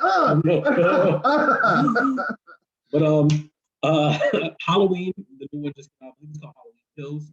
Okay. Michael Myers to me has always been the scariest one. He's been my favorite of the movie monsters, and I believe like his movies are a little bit better than everybody else. Like for some reason, I've never been into Jason. I do like a lot of Freddy Krueger's, but like a lot of his movies got real kind of campy at some points too. Yeah, it was weird. But like Michael Myers to me has like always been like he's the guy. And so like I saw the one right before this one and I really enjoyed it. So like I'm all in on that. Dune is like the new big movie that's out right now. This is gonna be great. It's already out. Yeah, it just came out this past weekend. I did not see Halloween Kills because I went to a Nas concert. So that's the reason why I missed it. So I see that it's on Peacock for free and you can watch it at home. But like I said, I'm a theater guy. Like I thought about it. Like there was a point in time where I was like, should I watch this? And I was just like, I don't like the distractions at home. I'm going to go to the theater and watch it. Dune is the movie that just came out. That is starring Timothée Chalamet. You don't know him from nothing. Zendaya, Jason Momoa, your boy from C. Oscar Isaac, Josh Brolin. Okay, I did see the previous track. It is the big blockbuster movie. Did you see the original Dune when it came out? I believe it was in like the 80s. I remember seeing it when I was real little. Like I might have been like maybe 8 years old. And I was just like, I thought this was going to be like Mad Max. I don't 100% understand what's going on. And I was kind of just like, but I'm definitely going to watch this new one. It's already been greenlit for a sequel and stuff like that. So like hopefully I get some answers. So that makes me want to watch the second one. You got one more. Well, there are other big Disney movie coming out. And it's probably one more that I'm excited for is Eternals. Okay. And that's starring Angelina Jolie. Your boy Rob Stark, who's gonna be Icarus from the Eternals is going to be one of the big ones, but I'm more Rob Stark from Game of Thrones. Oh, okay, got you. Yeah. Some black people in it too. Well, that's what I'm going to say. The one person I'm most excited about is my man Paperboy from Abraham. Yes. And like, yes. When I saw that he was going to be a part of the cast, I was like, I really hope they don't do him dirty. Put together a good resume. He had another movie. I can't remember where it was, but he was like the boss man. Like he was on somebody's boots. It was like Hotel Artemis. I can't remember. Your boy Dave Bautista was in it. It was in that one too. I can't remember. He's in a couple movies, but like he was in Chucky. Yeah, I'm sure you didn't watch that one. He was in a sci-fi movie too. He was. Where the kids was like they ended up on some like little alien ship or something like that. I think it was a TV show. He might have been on the You are poking me. My bad. Is it gonna help you figure out what it is? Nah. I want to say it's I feel like you were draining my knowledge. I feel like it's Stranger Things, but I don't think it was. He was not on Stranger Things. And it was something else with. He was in Godzilla. He was. The newest Godzilla was the one. Godzilla versus Kong. That's what it was. Yeah, I'm tripping. He was in Godzilla versus Kong. But Godzilla has the girl from Stranger Things. Yes. Right. That's the thing, is if you didn't bring up Stranger Things, like I wouldn't have even made that connection. He was definitely in Godzilla versus Kong. He is definitely, and the thing is, what kills me is I can never remember his name. And it's like David, I think it's like it's like David Tyrese Bryan, but you're right. Every time I see him, I'm like, oh, Paperboy's in this. He's one of the like maybe like 8 or 9 actors that once I see that they're in something, I'm like, oh yeah, I'm gonna check it out because Paperboy's in it. Like I'm completely sold on him. I will get better with this. Maybe we'll get another step. I wouldn't say it's David Tyrese Bryan. I'm gonna go with that, but like, yo, he's Paperboy. But the Eternals, for those who don't know, they are like kind of like these higher beings in the Marvel universe. They're actually like responsible for like giving. I don't want to say giving birth, but it's kind of what it is. It's like they are the ones who create humans. They create the mutants and they create the deviants, and that's how like they go from planet to planet and like they put the people in there. Like they're responsible for Thanos and things like that. The movie, I believe, is set after Thanos does the snap because they talk about it a lot in the trailers. Yeah. Their powers are off the chain, so like I'm really waiting to see how they translate on the screen. I'm excited as well. Like especially like I said, I liked Black Widow. That Black Widow was good enough. I said like a matinee. Shang-Chi, full price. I'm like, okay, Marvel, we're rolling again. We just finished Loki. Took a little dip of What If, but it's like, yo, let's come out and let's hit that Eternals and let's keep it moving. That's my other one. I'm pretty sure my 3 are killing you. What's your 3? But we'll see. So the first joint, definitely feeling the new Batman. The new Batman, I feel. That's not coming out for a while though. It's like in 2022. I don't care. I'm still excited about it. That joint. More than Spider-Man? Spider-Man Far From Home? Yes. Why? Because I'm dealing with the guy who keeps trying to change stuff to make his world better and killing everybody else's. The story keeps working for a reason. No, I get it. No, I get it. And that reason is isn't that what Batman does? Is he not just trying to change the world? Oh, but you're talking about time travel. Yeah. And Batman is just based on vengeance, and he's just beating his trauma. It's supposed to be justice. It's not his vengeance. He's capping. He stopped capping.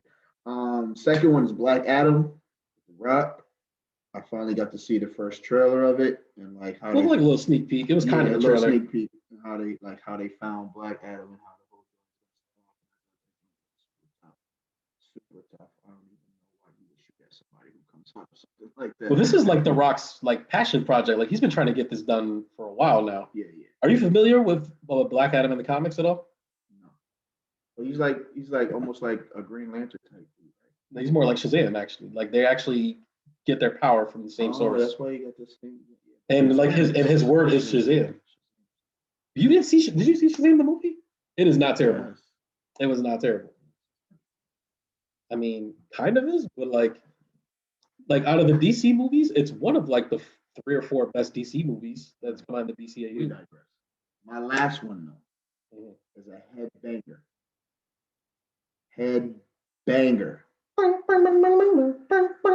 Definitely got to watch the Serena Williams sisters joint. Bro, Smith. I cannot wait Yeah. for this. First of all, Will Smith, another one. I'm like, oh, Will Smith in it? I'm in there. Listen. I watched the trailer and got choked I was up. choked up. I watched the trailer and got choked I'm in there up. with the popcorn. I'm like, oh my God. Listen, I watched that joint. I watched the trailer and I called the boys out. So I was like, hey, y'all want to watch a movie together or something? They had to get some pizza or something. Can y'all just hug me? Can I just get a hug? By the way, we're going to the courts. Yo, I wrote this 78-page document of what you better do with the next 2 weeks of your life. Yo, that joint hard. Listen, that joint is, when he has the scene hard. where he's sitting between them and he's looking down, he's like, Venus, who's your best friend? She's like, you, Daddy. He's like, Serena, who's your best friend? And she's like, Venus. But you second that. I was like, listen, sign my ticket, take my money. Listen, I'm in. And this is all in the terms. For me, is when he came home, DCF was at the crib. DSS at the time. Yeah, they was like, girls practicing tennis in the rain. Don't you think it would be a little hard on the kids? He was like, you're darn right. I am being hard on the kids. We got future doctors in this crib, future lawyers in this crib. The girls, the top 3 students in their class. We got a couple tennis stars in this crib. I was like, yo, this brother is going in. He was, Will you come to the theaters to watch this movie? Yes. Okay. For me, when dude said, hey, you might have the next Michael Jordan on your hands, he was like, nah, my brother. Got the next 2 Michael Jordans. I was like, yo, this joint is hard. And plus, it's like, it's real life. You know what I mean? That joint hits different. Heartwarming Will Smith is probably like my favorite Will Smith. Yeah, definitely.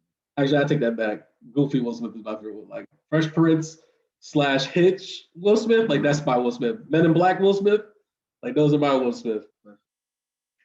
And I mean, I think like when he shows how passionate he can be in certain roles, it just amplifies his comedic aspect, and like, I just think that is hard. Like, because like Fresh Prince, definitely iconic.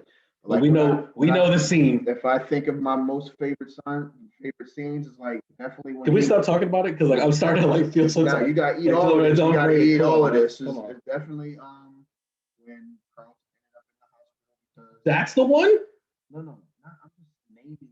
Oh, okay. That's not the one. We already know what the one is. Right, nobody knows what the one is. I think that's why I was getting. Nobody knows what the one is. And you need to go back and rewatch the whole show, smack yourself twice, and go take a nap.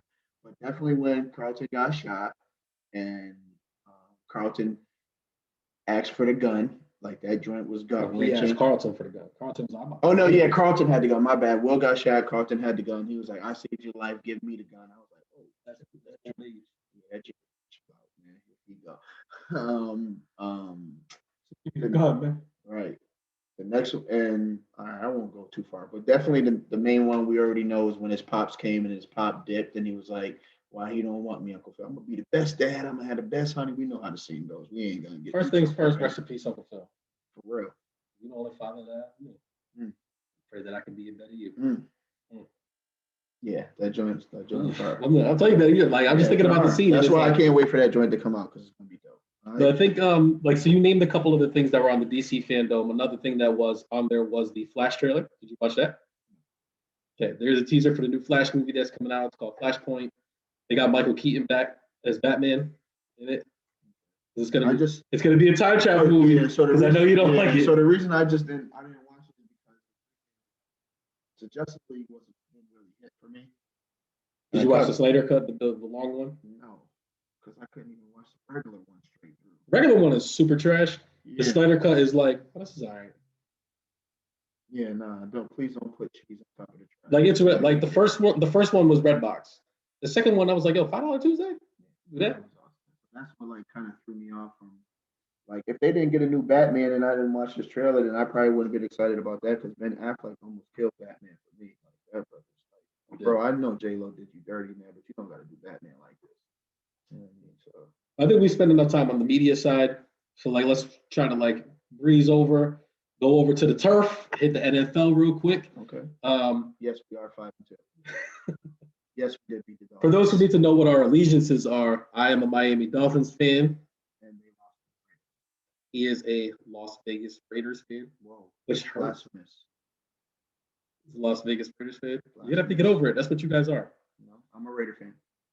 You're a Las Vegas Raiders. I'm a a Raider fan. And like, you know, they are one of the biggest things in the news, and it's not for a positive reason. It's definitely not for beating the Dolphins, but it is due to their now exited ex-head coach, John Gruden, who was, I think Adam Schefter said that he was running the gambit on offending people in these emails. He hit black people. He hit the LGBTQ community. He hit everyone. I seen him. He was with Richie Incognito and it was crazy. As a Raiders fan, like, how do you feel? Like, after you heard all that stuff that came out, like, I'm gonna keep it all the way real with you. I don't feel no type of way, man. Like, white people do not cease to amaze me with their hatred. You know what I mean? Like, I don't know why we keep feeling to be surprised by it. Like, we only get surprised when they get caught. Like, we know what's going on. You know what I mean? Like, just because I'm a Raider fan, it don't hit no different. It's whack, regardless of where it's happening at. And I'm pretty sure there's very much more people involved in it. And they're just waiting for the right opportunity to be like, we need you to sell your team. I'm not selling. Okay, racist emails. Like, hey, we need you to do this. No, I'm not doing it. Hey, racist emails. Like, they know what's going on. I knew what was up with Gruden when he came and got rid of Khalil, and he got rid of Amari, and then he got rid of Marshawn, and then he signed Richie Incognito. That says enough for me. All right. So, like, I was just hoping that the team could pursue through it, and like, I don't care how much football you know, that doesn't replace hatred, and he's whack for that. did you see Keyshawn Johnson's reaction to it? Mm-mm. I wish we had the clip. But Keyshawn has the early morning show on ESPN2, Keyshawn, Will, and Max. Obviously, like, that came on. Keyshawn Johnson was a player for the Tampa Bay Buccaneers when John Gruden was the coach back when 2004, 2005. But like, you know, Keyshawn Johnson was, you know, I want to say infamous for, you know, they saying that he was like, you know, a disruptive force, like he's always arguing, like he was seen as a bit of a diva. But like back then, he was always like, yo, this John Gruden dude, he was saying all this other stuff or whatever. You know, all this stuff comes out, and Keyshawn gets on, and he's just like, I've been telling you about this guy for the past 15 years. Nobody wanted to listen to me. They were saying I was the problem. Now this stuff is coming out, and I was right. And he's like, and I don't get anything from it. Like, he loses his job and like so on and so forth. But he's like, I've been telling you guys this forever. And like, I think that that's what happens a lot is, you know. Oh, boy brought it up too. Crazy. Who's that? What did Antonio Brown say? He said Juju was trash. Would be nothing when I leave. He said Big Ben was trash. And he said John Gruden was a racist. Oh, did he say that? Yes. Oh, snap. Yes. By the way, he definitely hit all three. By the way, that brother was crazy for like half a year, and then like was not crazy no more. Like, he started catching passes from Tom Brady, and like re-dyed his mustache. Yeah, I don't know. What team was he trying to get out of? Huh? What team was he trying to get out of? 5-2. Which team was that? Las Vegas Raiders. Nah, When he cryogenically burned his legs for you guys. His feet and knuckles that was still working. He was out there shuffle dancing. My toes don't work. But like, you know, I digress on that. I think we both are kind of the same mindset where it's like we're better off without John Gruden. Better off with anybody who has hatred like that for like, you know what I mean? Like, yeah, that's what I'm saying. It's like we have little time for this, and we're also are very like almost 100% sure he's not the only one. And it's kind of crazy that he got caught. They were actually investigating the Washington football team emails, and they came across his emails, and that's how the stuff came up. And like, I just that happened. People started burning their. Oh yeah! Oh my God! delete, Control Alt Delete. I can't remember my MySpace password. They were what's it called? They were clearing the drives. I already know. And they said, like, I feel like John Gruden. What do you mean? Oh, he's gonna start snitching? Yeah. I mean, he still got his check though, right? He had that $100 million deal.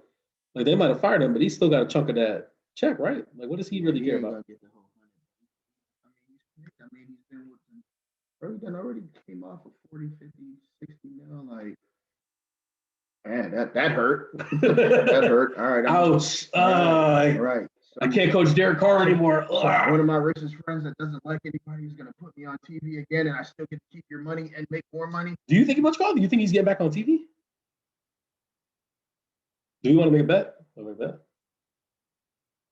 You want to make a bet? Do you want me to bet how privileged white people think they are? What I'm saying is, put lunch on it. If you told, hold on, let me just be clear. If you told me that John Gruden is going to get like a serious channel or something like that, it's like, yeah, I'm with you there. But it's like, to me, like, he doesn't go back to ESPN like at all. Like, there's no way, shape, form. Does he go to Fox Sports?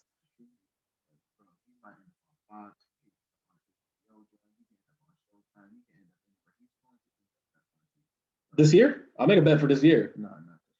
Oh, gosh.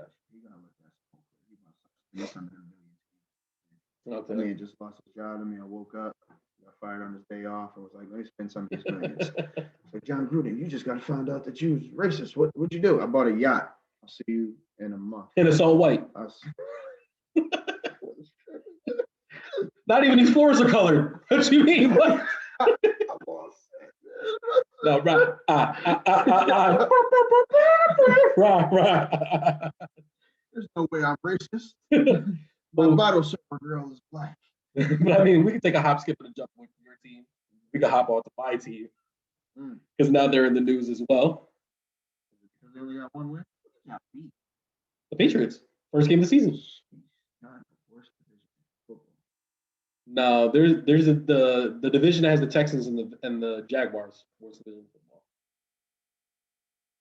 No, we're gonna have to debate that one. I don't know about that one. I think the Colts are like the number one team in that division. Have the New York Jets and the Buffalo Bills. Don't disrespect the Bills. All right, so you got an anchor right there.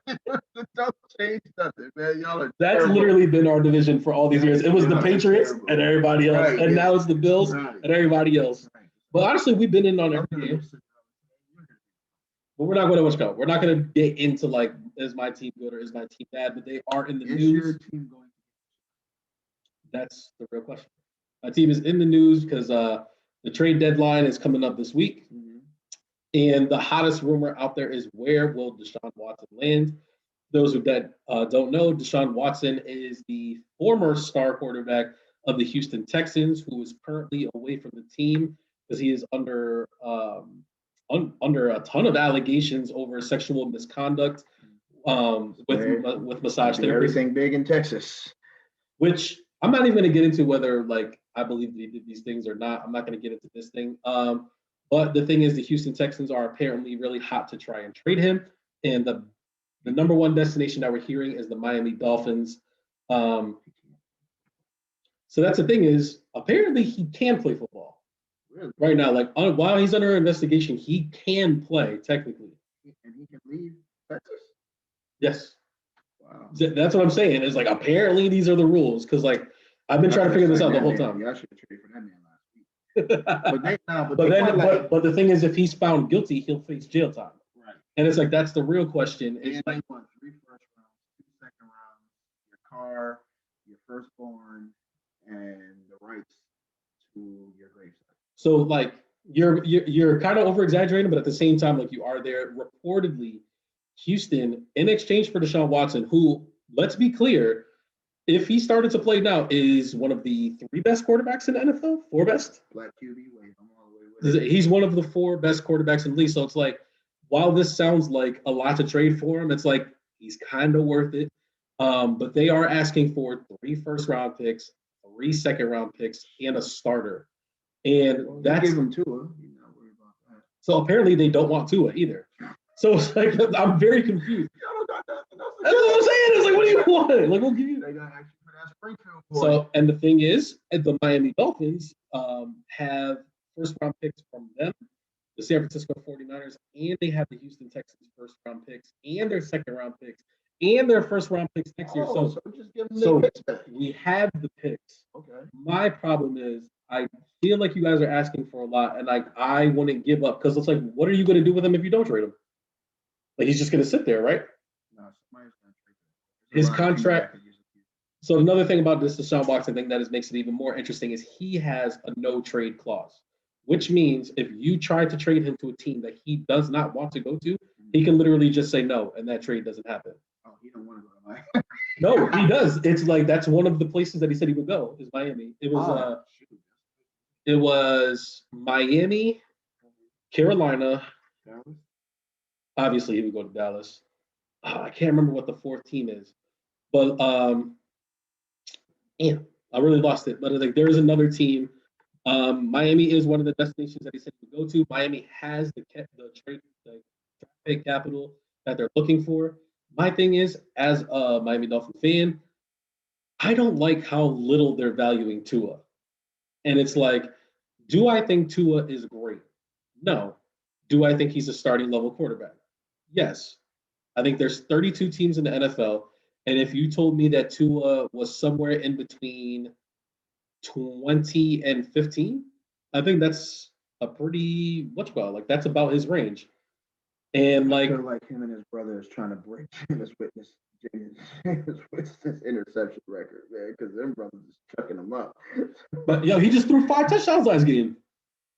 And 3 more. 2 picks. Relax. Okay. 2 picks. So he's got. He's also been injured for the last 4 games. I don't think his last season was good, but obviously, like, what are his pieces? Offensive line has been awful. Okay. Like, we traded Laramie Tunsil to the Houston Texans to get those draft picks. Okay. And it's like, besides that, like, there's no one on the offensive line, so Tua is constantly running for his life. Devontae Parker is always injured, and I've never been a big believer in Devontae Parker, period, as a number 1 receiver. And it's like, it's just Jay Romano. That's about to say, that's your number 1. He's a rookie, and he plays in the slot. And it's like your number 1 receiver is like a slot receiver, and it's like no one believes that any of your outside receivers. It's like, what do you think's going to happen? He is. And it's like, yeah, absolutely. And like, that's my thing is like, I feel like we haven't given him 100% a fair shake at it. Because then, like, in his first season, he's splitting time with Ryan Fitzpatrick. And it's just like anytime like he starts throwing a pick, they're like, oh, Ryan Fitzpatrick comes in. And it's like, how are you supposed to learn like that? And then it's like Ryan Fitzpatrick wins the game, and they're like, well, now Ryan Fitzpatrick's starting the next game. And it's just like, it's whatchamacallit. It was an ugly mix. We did make the playoffs last year. But yeah, I would more than welcome Deshaun Watson to the team. I'm not giving up all the draft capital. Yeah, that accident on his name was so crazy. It was crazy. Considering what he's going through, bro. Yes. No, you're absolutely right. But to like breeze through the rest of these NFL topics, like we'll try to make them real quick. So all of our answers, like I feel like we went pretty long-winded with our answers for the last one. So like I feel like all of these answers should be in under a minute. We'll call this the Blitz. Okay. Like that? Okay, so let's go. Chiefs struggles. Chiefs started the season. I believe everybody had them penciled into the Super Bowl. Right now they are 3-4. Are you worried about them? No, because they're in my division, so I want them to lose. I think everybody deserves a piece of humble pie when it's available, and I think they start working hard, and that's why they are where they are. Okay. MVP race. Now, we had talked about this like a couple weeks ago on our first attempted recording, and we brought up the names Kyler Murray, Derrick Henry, and I said my dark horse was Sam Darnold. Only one of those names have dropped off the list. That would be Sam Darnold. Do you think the rest of those two are still on the list? Is there someone that else should be on the list? Derek Carr. Why would Derek Carr be on there? Oh. Is he? Yes. I think you're just being a homer. I probably am. He's doing better than Lamar Jackson, per se. They're 5-2. And he's just like dead receivers. Who did lose to this season? The Bengals. And it was the Raiders. It was the Raiders, wasn't it? It was. Yeah, the defense is carrying the Raiders for the most part. It's not Derek Carr. Listen, man. He's reminding me of Rich Gannon. I can't lie to you. He's reminding me of Rich Gannon. It's gonna be special. It's gonna be special. Well, championship? Probably not, but it's gonna be something to remember. I feel like we're going over a minute on there, so like I'm gonna stop you right there. I will add what's the name up there too. Justin Herbert. Yeah. I think without a doubt the number 1 right now is Derrick Henry with a bullet. Definitely. And I think Kyler Murray's right behind him and stuff like that. I agree. tomorrow night, Thursday night football, we have the Packers versus the Cardinals. I'm not sure if you paid attention to the injury report, but the Green Bay Packers are going to be without Devontae Adams and Alan Lazard due to COVID-19 restrictions. So they're going to lose. And their player is not on the field. And they're going up against our number 2 MVP, Kyler Murray, and the undefeated Arizona Cardinals. So I think we both believe that the Cardinals are going to win this game. I don't believe that. Are like the Cardinals right now the lone undefeated team? Are they legit? Yeah.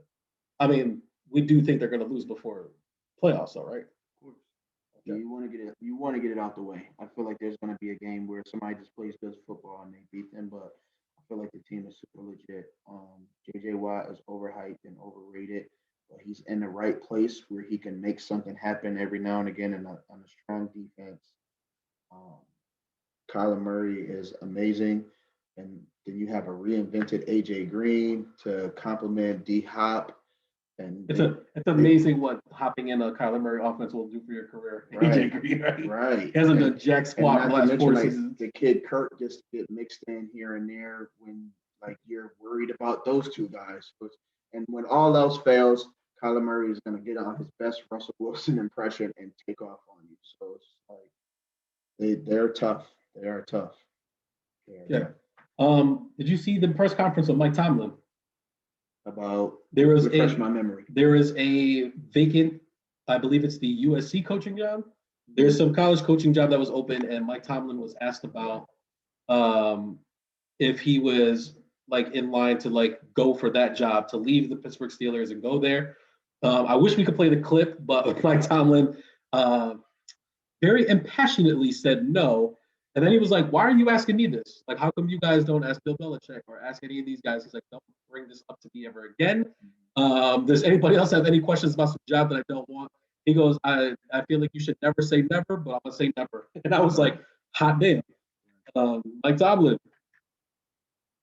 They don't treat coaches the right way. Well, there are only 2. So, like, you know. And then the couple that have been there, they don't even allow them to build the program. It's like win now or get out, but then everybody else is not like.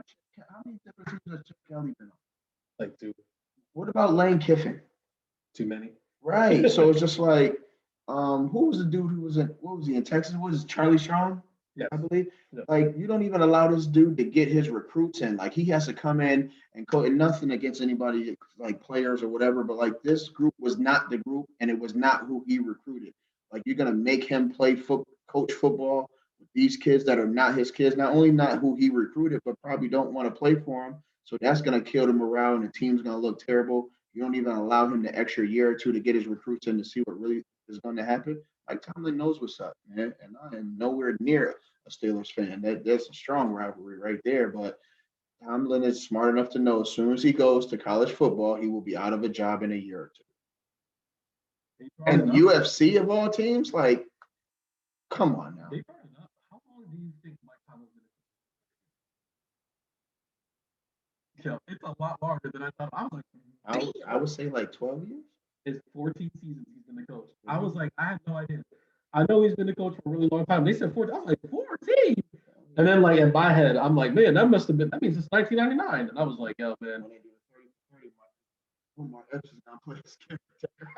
He's already played him. If Omar Epps just showed up one day wearing the Steelers gear, pretending to be my time, I would not know the difference. They're literally the same person. But we're spending way too much time on that. I think the last topic, and I think this man is so happy that John Gruden took all the heat off of him. But Urban Meyer, who was seen getting getting grinded on by a young college student, I believe she was. A young blonde-haired college student just dropping it on him. That's what you call it. And, his players broke the huddle by saying grind. They're like 1, 2, 3, grind. I was like, yo, this man's out of a job. 2 days later, John Gruden happens. This man John is at the crib like he's the real dude right That was quite possibly your best joke in this entire pod. I just thought that out. Listen, like I said, man, it doesn't seem to. But if we're also being clear, like, what was he really doing wrong? I didn't tell her to come over here and start backing it up on me. You don't even know if she was a freshman or not. You were a young freshman. That's not on me. If I'm at a bar and you come over and then start grinding on me, yes. Yes, it is. Why is it on me? Because that lap belongs to you. Get off of the I get it. My man was also super sauced. And you know what you call it? He was a Texas coach. Like, you know what I'm saying? Like, you know how they love them some college football coaches down there. And she just came over and made me grind on me. Relax your mind and take time on me. You have to know who you are, where you are, and who you're with. If not, you are setting yourself up for failure. If I was the DJ would have been goated if like right at he just dropped on that. My mind is telling me no. No. We are never quoting. We are never. Not the Pied Piper? No. Oh. No. I apologize. We don't have an editor yet. But I think that's enough of football. I think we went way too long on those anyways as it is, but we'll move over to the hardwood. It was me. But if you want to bring up the hardwood stuff, like what's going on in basketball. I was highly disappointed with the way they did the 75 anniversary overall best players. So for those who don't know, this year is the 75th year of the NBA. So in order to celebrate, they released the 75 greatest players of all time. Just as they did in 50 year, infamously, they did the 50 greatest players of all time, Michael Jordan, all these other guys around there. I think my issue with it is they just did it the wrong way. Like the easiest thing to do is 25 who are the 25 more other? Yeah, there are 50 guys already there. And don't snub Kyrie just because you don't want to play. Why should Kyrie be on there? Okay. I'm asking a serious question. Okay. I'm going to answer your question with the question. Okay. You have your 74, right? There's one spot left. Okay. And you have to choose between James Harden and Kyrie. James Harden. Why? Why are you choosing Kyrie? What has Kyrie Irving done in the league that makes him one of the 75 greatest players of all time? He's been an MVP. And he finished like in the top 3 votings of MVP. An NBA champion. Yes. He was not the best player on that team. Okay. I mean, nobody's ever going to be the best player on the team when you're playing with LeBron. That's what I'm saying. What I'm saying LeBron is James. He wasn't no hack show neither, bro. Like, well, he's not. I'm not saying. Kyrie. I'm not saying that Kyrie is a bad player. He's not bad by any sense of the word. But he's not one of the 75 greatest players of all time. That's all I'm saying. James Harden, his team that everybody always talks trash about is like the 3rd best team of this decade. The Houston Rockets team, they only lose to LeBron James Lakers and the Golden State Warriors every year. Aside that, they're winning 60 games and they're getting to like the second round of the playoffs and they're always losing to the champions. Always throwing up in their hands. And then James Harden never shows up in the playoffs. And he's the reason he does show up though. Like they don't win, but like he puts up the numbers. Who else is supposed to be putting up the numbers? Who's supposed to be putting up the numbers? Who's his second best player? LeBron James, like Kyrie Irving has LeBron James. Who does James Harden have? Crickets. He didn't have KD and Kyrie. Just this past year.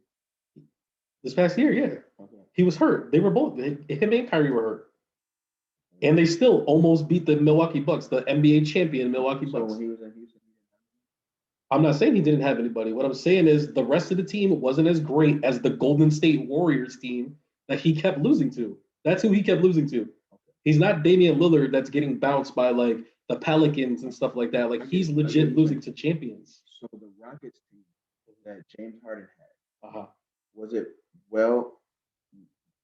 more well put together than LeBron's Cavs?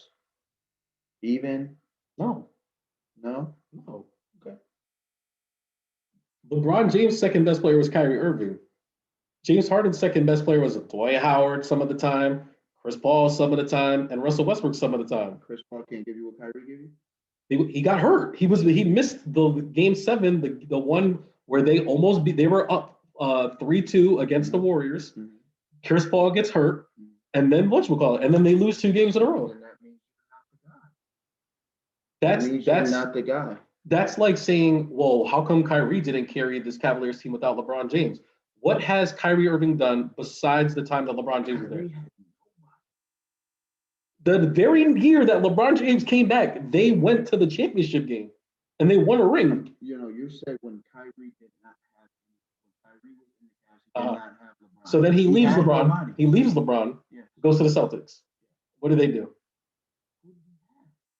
The same team that without him played LeBron James in the Eastern Conference Finals.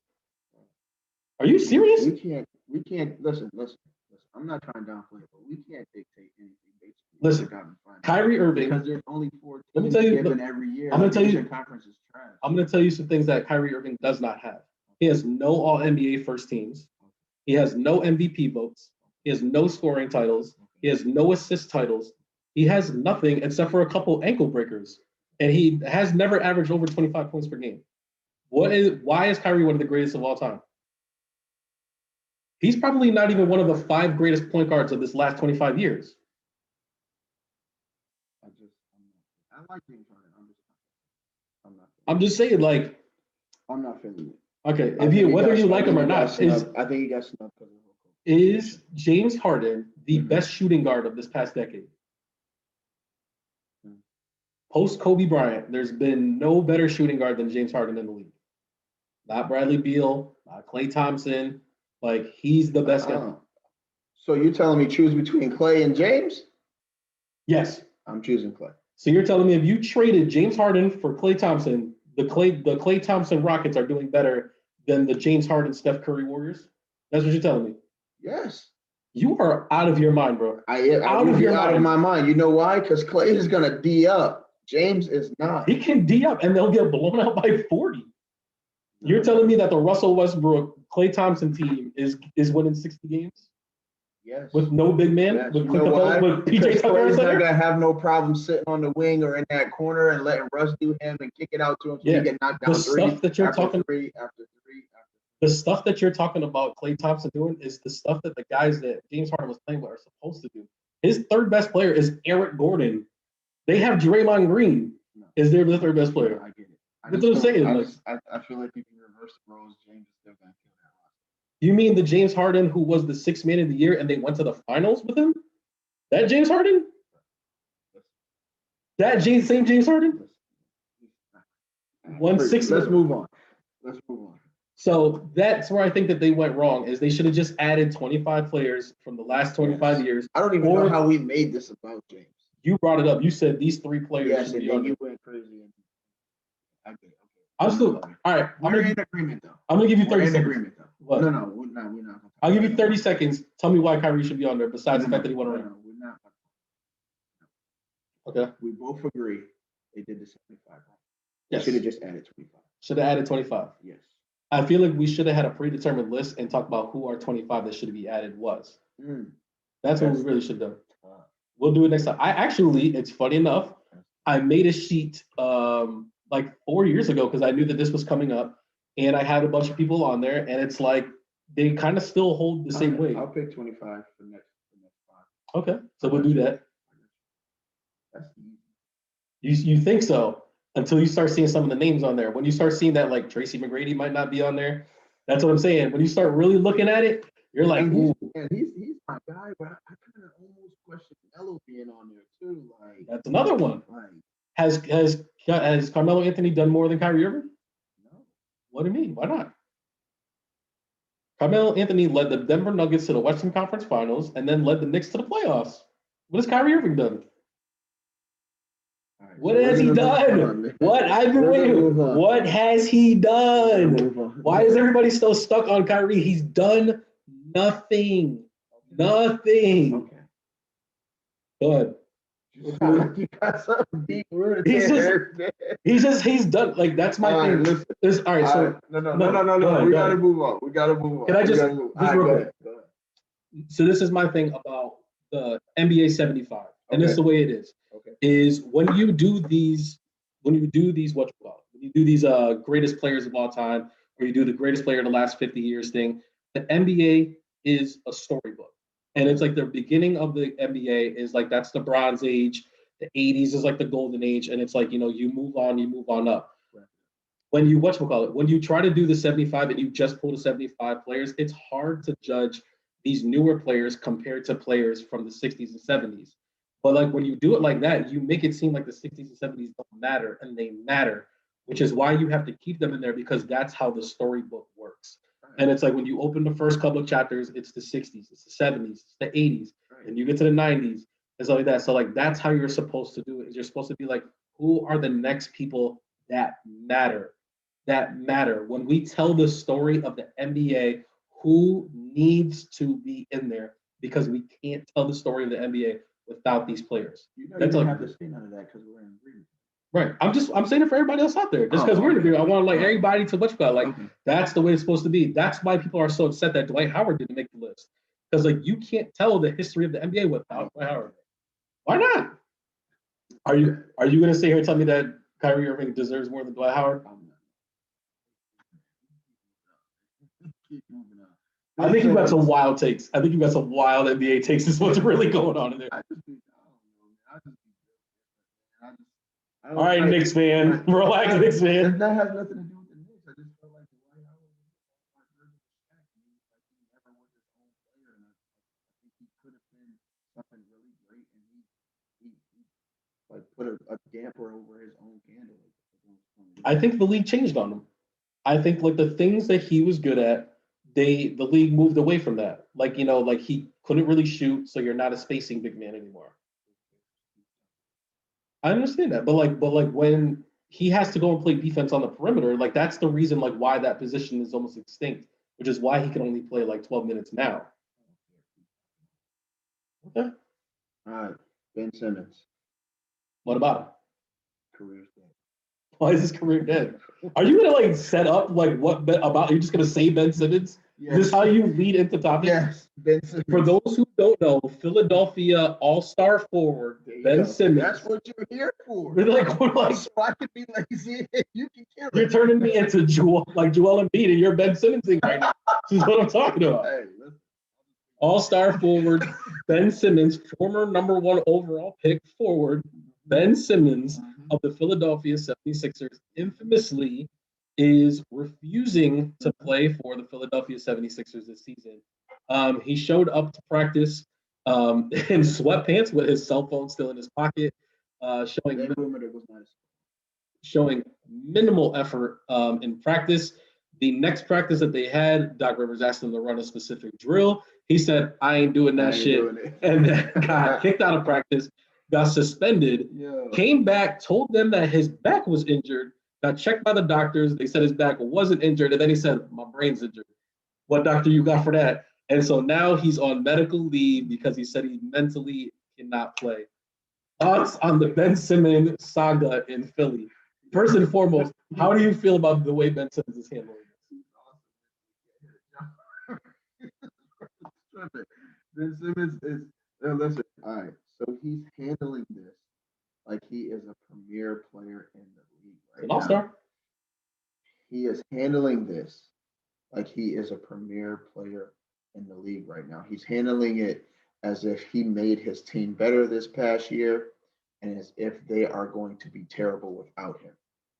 I don't believe that. They are going to lose in a substantial amount in their defensive game because he does do that very well. But, I mean, aside from that, you don't have nothing that teams are looking for that where they're going to be running out to come and get you. If somebody comes to get him, it's only to sell tickets. And because the way you've handled this situation, a lot of people are not going to be excited to see you to the point to where you're not going to sell a bunch of tickets anyway. So he's going to be dead in the water waiting that contract out. Oh, so that's another big piece of it is Ben Simmons still has 3 years left on his contract. Each year he's making above $30 million. So like that's why it's such a big deal to trade for him, because like any team that does trade for him is trading a substantial amount of money. He's essentially taking up a third of your cap space just having him on your team. I think we're being a little bit unfair to Ben Simmons. He is a premier, if not one of the 4 or 5 best defenders in the league. I agree. He is one of the best ball handlers in the league, and he's a great passer. Well, he's not a good passer? Yeah. He was one of the He's so great at it, he passes too much. Yes.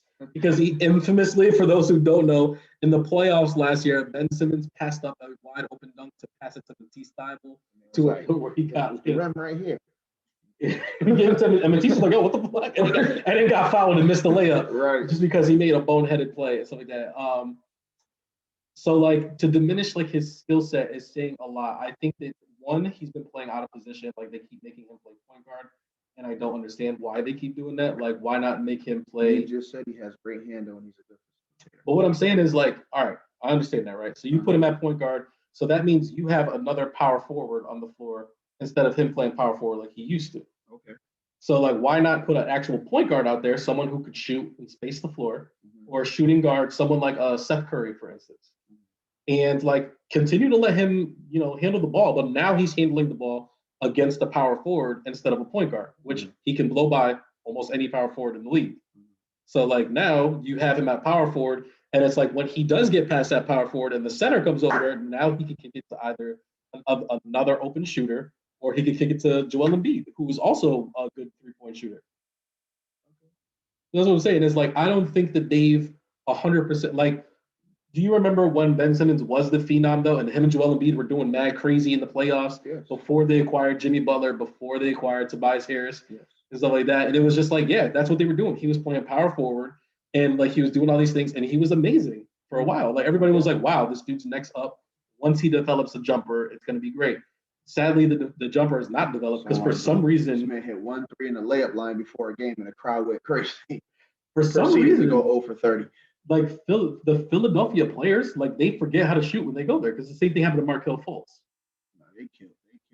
That's what I'm saying. Is like, what's the like whatever their staff development is over there? It's like they're not helping these players with their shooting for some reason or another, whatever that reason is.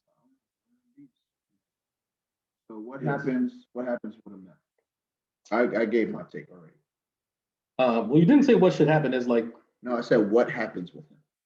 So like either they sit him at home, they pay him the money, and they just let his contract just die. He becomes Allen Houston. Yeah, and then or they trade him to some team for pennies on the dollar. I guess my question is, what team actually trades for him? Like people have been saying Minnesota will give up D'Angelo Russell for him, and I'm like, would you give up D'Angelo Russell for him if you were the Timberwolves? No. That's what I mean. Is like if I'm the Timberwolves, I'm like, why do I want Ben Simmons here? Like he doesn't like. He clogs the area for certain people. Like now we got 20 points a game to get. You're doing a lot, and the thing is they had the chance last year when James Harden was up to get traded. He was going to go to Philly for Ben Simmons and Tyrese Maxey, and I believe it's Tyrese Maxey is the reason why they didn't trade for him. And then quickly last night. He did. He quickly got dropped. And quickly pointed at that man like, this ain't college no more, fam. But hey. But then Houston, instead of like trading there, they trade him to Brooklyn for nothing. Because then they get Oladipo, who immediately dies, and they have to trade him to Miami Heat. They get like no draft picks for him. I think the only player that they got out of that was like Kevin Porter. It's like it was an awful trade from the Houston standpoint. Listen, I really hope he figures it out. I like for the hoop hall guys to do well. I mean, for those of you who aren't from Springfield, we got the hoop hall classic here where all the top prep schools, high schools, and like NBA draft picks come to Springfield and they play what's called the hoop hall classic. So I think one of the biggest names was like Sierra Canyon came last year, so Bronny and them was here.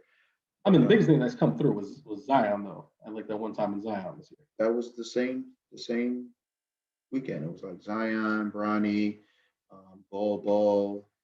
All those guys came together. Bol was like the best one for some reason. Like, what's crazy? Yeah, because he was crossing people up and banging threes in people's face. It was some kid tried to G-check him because he looked like he was light in the butt, and then that man spun on him, and then two-hand banged on him and his cousin and his grandma, and then the coach said, all right, that's the end. This man had like 30, 10, and 8, and it was only the third quarter, and coach was like, "Yeah, you can chill."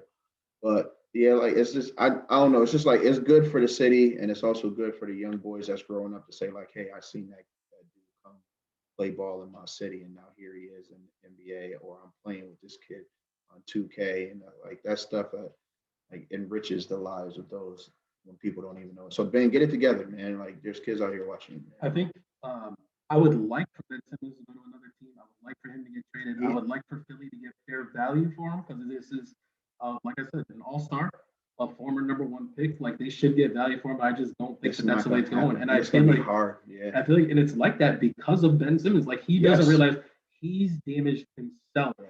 And the way he's handled this has damaged himself more than anything. And it's like it really does. You got to question who's in his camp. If I was Philly, like I would let him die. I would let him die on the bench. And you got to question. 100%. Same people. Same thing I said about Dwight Howard's camp. We'll get into a Dwight Howard thing another day. Fast break. Basketball fast break. Lakers struggles. Okay. Well, the Lakers are now 2-2. Yeah, they're gonna figure it out. I would say LeBron James has been hurt.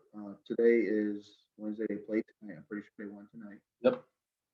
Which I'm not worried about him at all. Nah. And the thing is, like, figure it out. Everybody's talking crazy about Russell Westbrook, about how he doesn't fit, about he's on trash, stuff like that. I hear you. I get it. He has not been playing well, but it's like this hasn't been what the Lakers are about anyways. Like they're always, it's like how far can they get in the playoffs? That's all that matters, and they'll be getting pretty They'll far. figure it out. Melo, you my guy, man. You can't have 28 one night, 6 the next night, man. I mean, that's kind of what he's doing now. Let's find it around 14 or something if that's what it need to be. You know what I mean? But you know what I mean. All right. Next we have Bulls, Warriors, Jazz, all undefeated.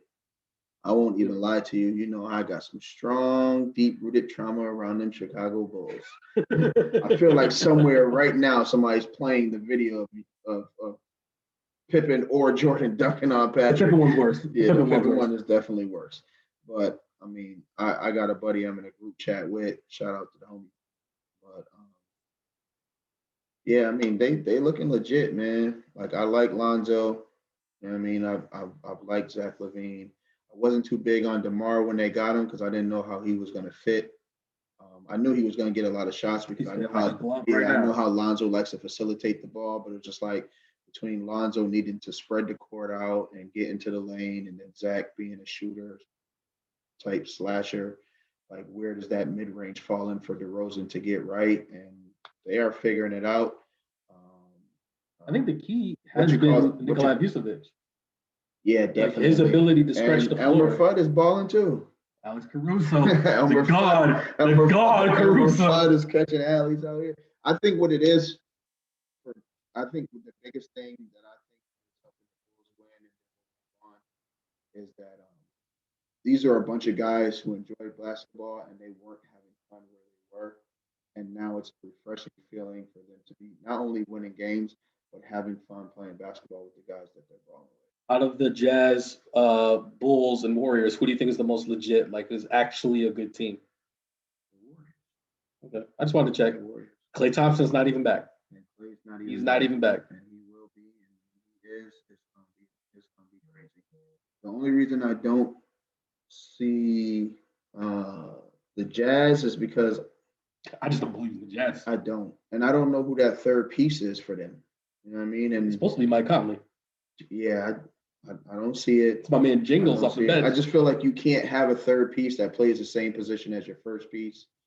And like Rudy Gobert, like you can't go off for 20 and 10 and then give 6 and 12. Like it doesn't work like that. Like if you're gonna be the guy, then be the guy. On the flip side of that, we have the Thunder and we have the Pistons who are winless. My Detroit Pistons. I just want to say, like, I kind of don't care that they're winless. I didn't expect them to be good in the beginning of the season anyways. I think the roster is kind of like a mess of, we have a bunch of good young guys, and then we have like these weird overpaid role players that are like in there. So like, I'm not surprised. And like I said, like I'm all about, let's just keep getting these young players and build a team to the draft. Like let's go. I told you I have a homie who's a Bulls fan. This man hits me up opening night. Y'all see the way the Bulls is balling? The Bulls is going ham. I was like, bro, y'all played the Pistons. I was like, name me 3 people on the Pistons. and one of them can't be Cade Cunningham. He was like, Jeremy Grant. Jeremy Grant.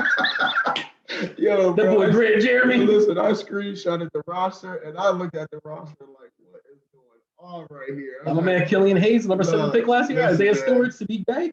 Those Pistons could lose to Jordan, Bill Murray, Bugs Bunny. Well, first of all, that team beat the Monstars. Yeah. So, like, yeah. Like, like literally everybody could. The Monstars were an all-star team. It was literally Charles Barkley, Patrick Ewing, Muggsy Bogues, Sean Bradley, and who's the other one? Oh, Grandmama, Larry Johnson. He had the Isis D's. He only played in the fourth quarter. Don't forget that. Did you see Space Jam 2? I saw it. Yeah. $5 Tuesday. But like we'll keep over here. Put that one in the box. Most surprising player that has been playing well that you've seen so far.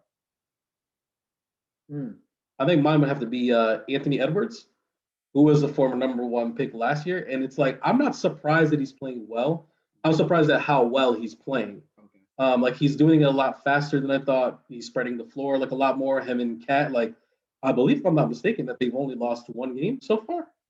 And it's like he looks really good. Like he's doing the things that D'Angelo Russell was supposed to do when he came over there. And it's like Anthony Edwards is my guy. I'm looking at old boy and Charlotte.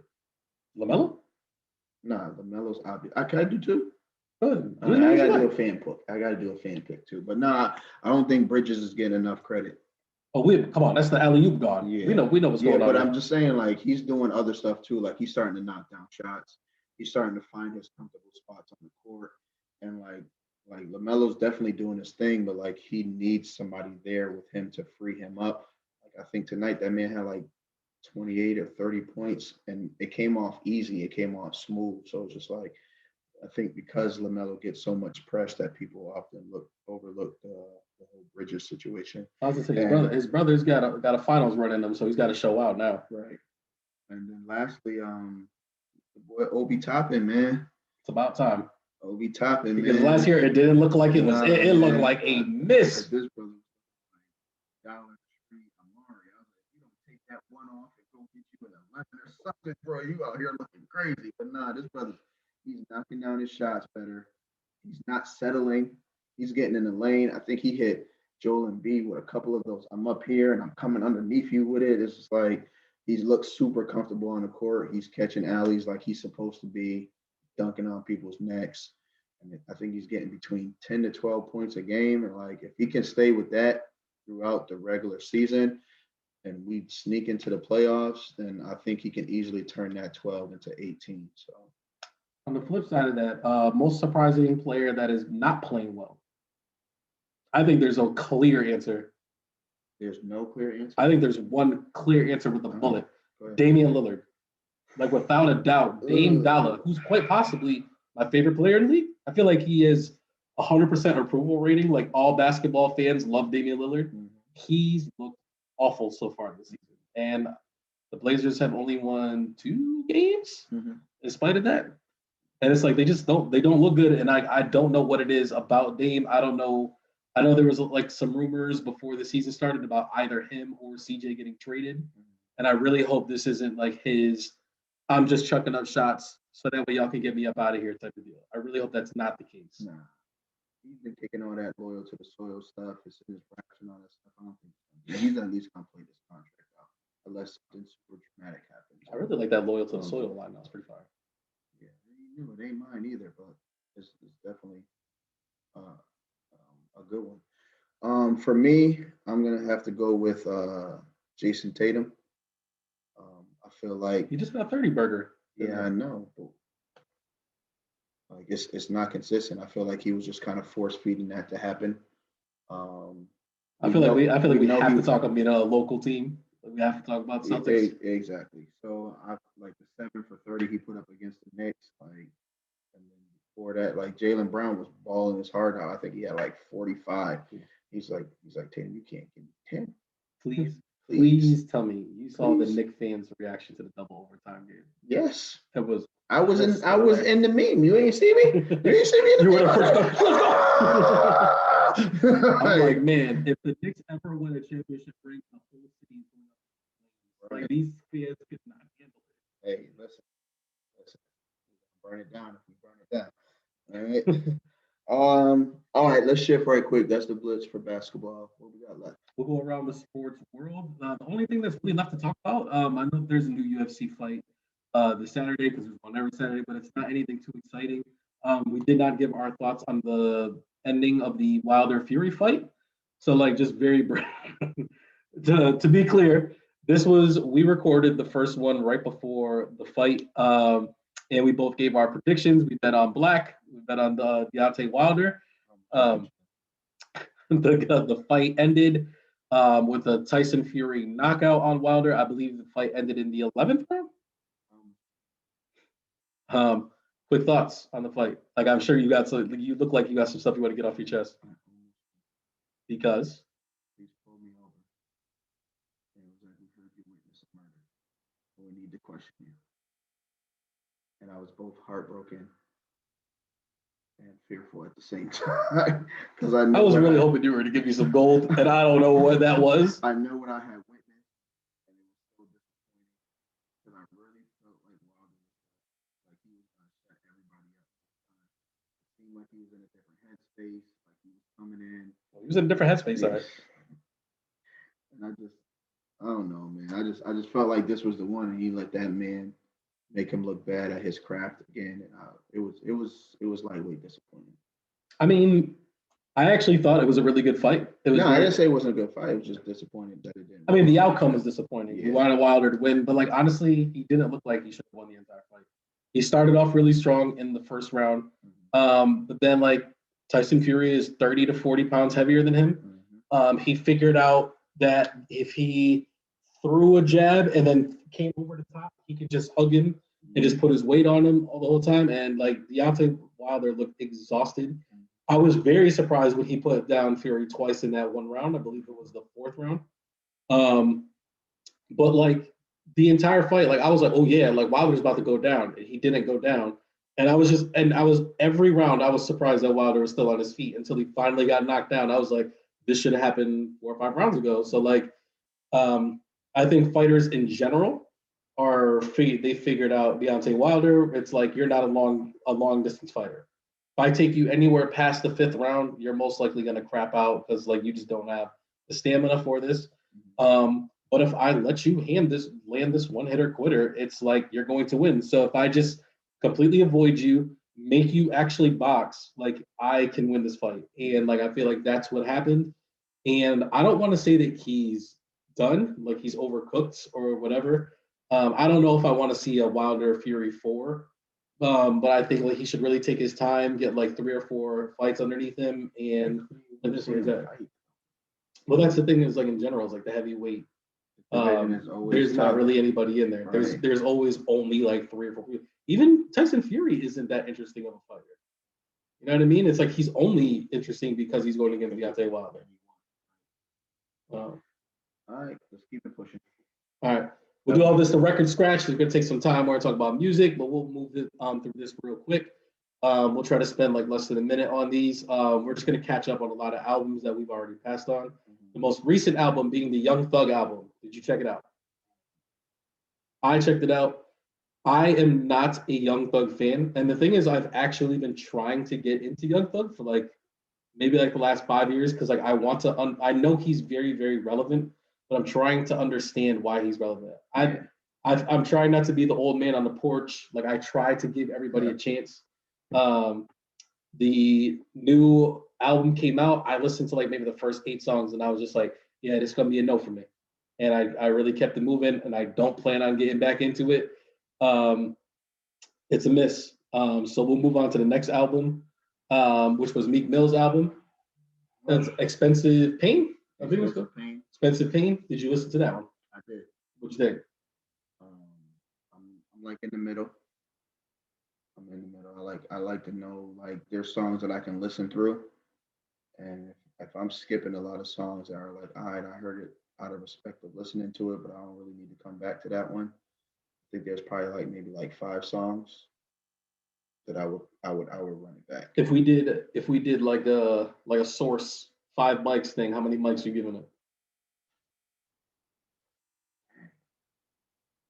I'm saying 3.5. 3.5. That's a lot. That's pretty good.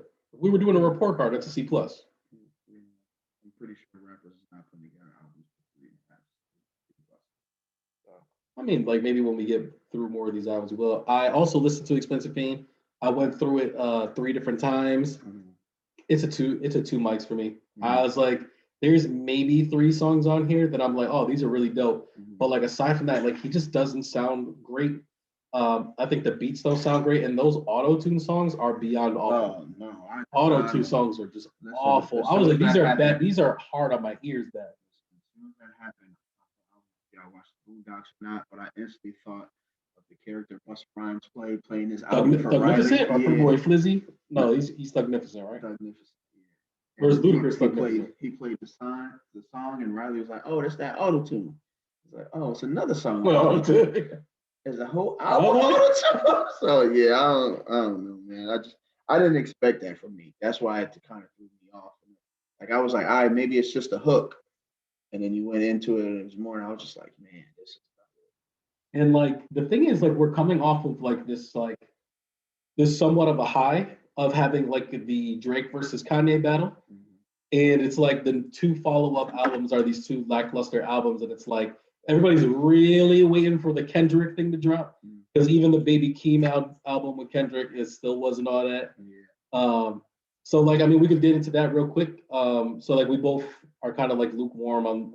I'm down on Young Thug, very lukewarm on Meek Mill. Certified Lover Boy, Drake. Did you give that a listen? Yeah. What'd you think? 3 mics. You think Meek Mill's album is better than the Certified Lover Boy? Are you a Drake fan? Fine thing. Do you listen to Drake albums and enjoy Drake albums? We can break that down in another episode, but I am for several different reasons. But there is some music that he makes that is listenable. Some stuff I can listen to, like if I'm in the car taking a ride or something that's like some gym music or some hype music or something like that. But like this album is not it. I kept trying to find the banger, or kept trying to find the one that was like, I'm Too Sexy, isn't it? Like for that to be like his lead single. There's a lot of it that wasn't. Like what I'm saying is like for that to be your lead single is like that's not the one I'm feeling. But I do. I see what he did with it, and it's like they made the video, they did all this stuff, and it's like the song is blown up. So I understand why he chose the song. But I was just like, when I heard that was a single, I was like, this is the song he chose. Like if Drake followed this album, another album like this, he would not get it. I feel like the reason these numbers were so high is because people have been waiting for Drake to drop something, and he's already the guy. So that you put out an album that's not your best project, but you still get all of the views and all the streaming because people want to hear it to see where it's at. And now you've already made all your money and you've got all the streams and you've got all the views, but it was not what everybody expected. I think Joe Budden said this on the Joe Budden podcast, but and I agree with him on this. This doesn't sound like it's the actual album that Drake's been working on. Like it sounds like Kanye was getting ready to drop his album. He was putting the pressure on him. They were doing the weird thing about like who's gonna drop first, and they're gonna do all that stuff. And Drake gave a bunch of stuff that was like these cuts and like these mixtape songs, and just put them on there because like the whole album doesn't sound like a cohesive work like most Drake albums do. Yeah, I get it. I think I heard Button say that too. But where I'm at with it is because like songs like TSU, like that song's been out for like 3 years. This is where I'm at. This is music that you made. This is music you put on the album. This is the album that you put out. No, I hear you. And it's like you didn't enjoy it. Right. I actually did like it. I'm not gonna say I like the whole album. I did like a few songs on it. The song has about 16 songs, if not less. And if it's something you didn't want to put out, that's way too many tracks. Right. Out of the 16 songs, I would say I really liked maybe 3 or 4 of them. And then there's like maybe like another 3 that I was like, oh, these songs are pretty cool. But like for the most part, I was just like, it was a very lukewarm Drake album. If it's not his worst one, it's one of his worst albums. But like, I still don't think it's awful. I just think it's like not that great. And then of course the album that he went up against is the record-breaking Kanye West Donda. Did you listen to Donda? Yeah, that joint is I'm gonna go 3.5. So Donda is just as good as Meek Mill's Expensive Fame. There's not a lot of songs on there I could run back. That's just me. That's just where I'm at with So it. 3.5 is a lot to give an album where not a lot of songs you can run back. I mean, I feel like the songs that I can run back on Kanye are songs that I actually like. You know what I mean? Like just Why not a 2.5? because I thought he put together a good project. You know what I'm saying? It's like You said there's only a couple. Like, be honest. The How album many has songs? 27 songs on it. Exactly. So if I'm saying like at the minimum, it's probably like 6 or 7 songs that I will run back out of 22. That's still pretty bad, but it's still more than what I'm getting from Meek and what I'm getting from Drake. Okay, so then maybe the Drake and He Meek only albums need to scored be a lot lower. of points because he took a lot of shots. But the thing is, like, we still scored the same amount of points. Like, you just took more shots to do it. Right. That's And not good. And I still no, I get it, and I still feel like 22 is just too many. 27 songs. 27. Yeah, that's just. Out of the entire album, I only like maybe 4 of those songs. So like to me, that is less than 20% of this album I like. I want to preface this by saying that Kanye West is probably one of my 3 favorite artists of all time. And I did not like this album. I really haven't liked anything that he's put out since Saint Pablo or The Life of Pablo. But I hold his first. You missed the old Kanye. I do. Like, I really do. And it's like, does. so like we listen to this Everybody album, does. right? And it's like the production is amazing. He's one of the best producers that we have in the game. Some of his features, he's got great people to feature, but they're not really giving him A stuff on the features. Kanye West is the worst part of every single Kanye West song on this album. Every single one of those songs, he has the worst verse. He's the worst one on his own album. And it's like, when that's the case, it's like you didn't do it. You did. There are people. Some of the songs I ran back wasn't even some of the songs that he had features on too. Like give me something that's just Kanye. There are people who did features for both Drake and Kanye, and it seems like they put way more effort into their features on Drake's album than they did on Kanye's. Yeah, because you don't want to be on the album where somebody's killing you. Like you want to make sure, like, all right, this is Drake. I know his joint's about to go ham. A lot of people are going to listen to this. I gotta make sure I'm at the top of my game. Yeah, so then I'm on a song with this dude who's gonna be butt cheeks. So like I'm gonna be butt cheeks as well. That's what I'm saying. That's what you're telling me, and you're telling me that this album is better than the other album. Like, what are we saying? Kyrie over Carmelo? No, we're not gonna go there. We're not gonna go there. To kind of wrap this up, like album of the year race. So it's like that's kind of like the thing that goes along every year. Is like, what is the best album of the year? And it's like, so like you're telling me that all the big guys have dropped, except for everybody's waiting for Kendrick. Do you want to give like the race of like where you rank most of these people from the bottom to the top? Like top 3, top 2. I have the same top 2. Did you listen to Tyler the Creators? Because he'd be my 3rd. Okay, you can put Tyler at 3rd. Tyler would be my number 3. Tyler 3rd. I was pleasantly surprised by what, because I like, and it's nothing against Tyler, but like he had the phase where like he was just like, I know, you know what I mean. You don't have to say it. Exactly. So I was just like, what is this album going to be? So, fucking walking paradox. So I listened to one song and I was like, all right, not bad.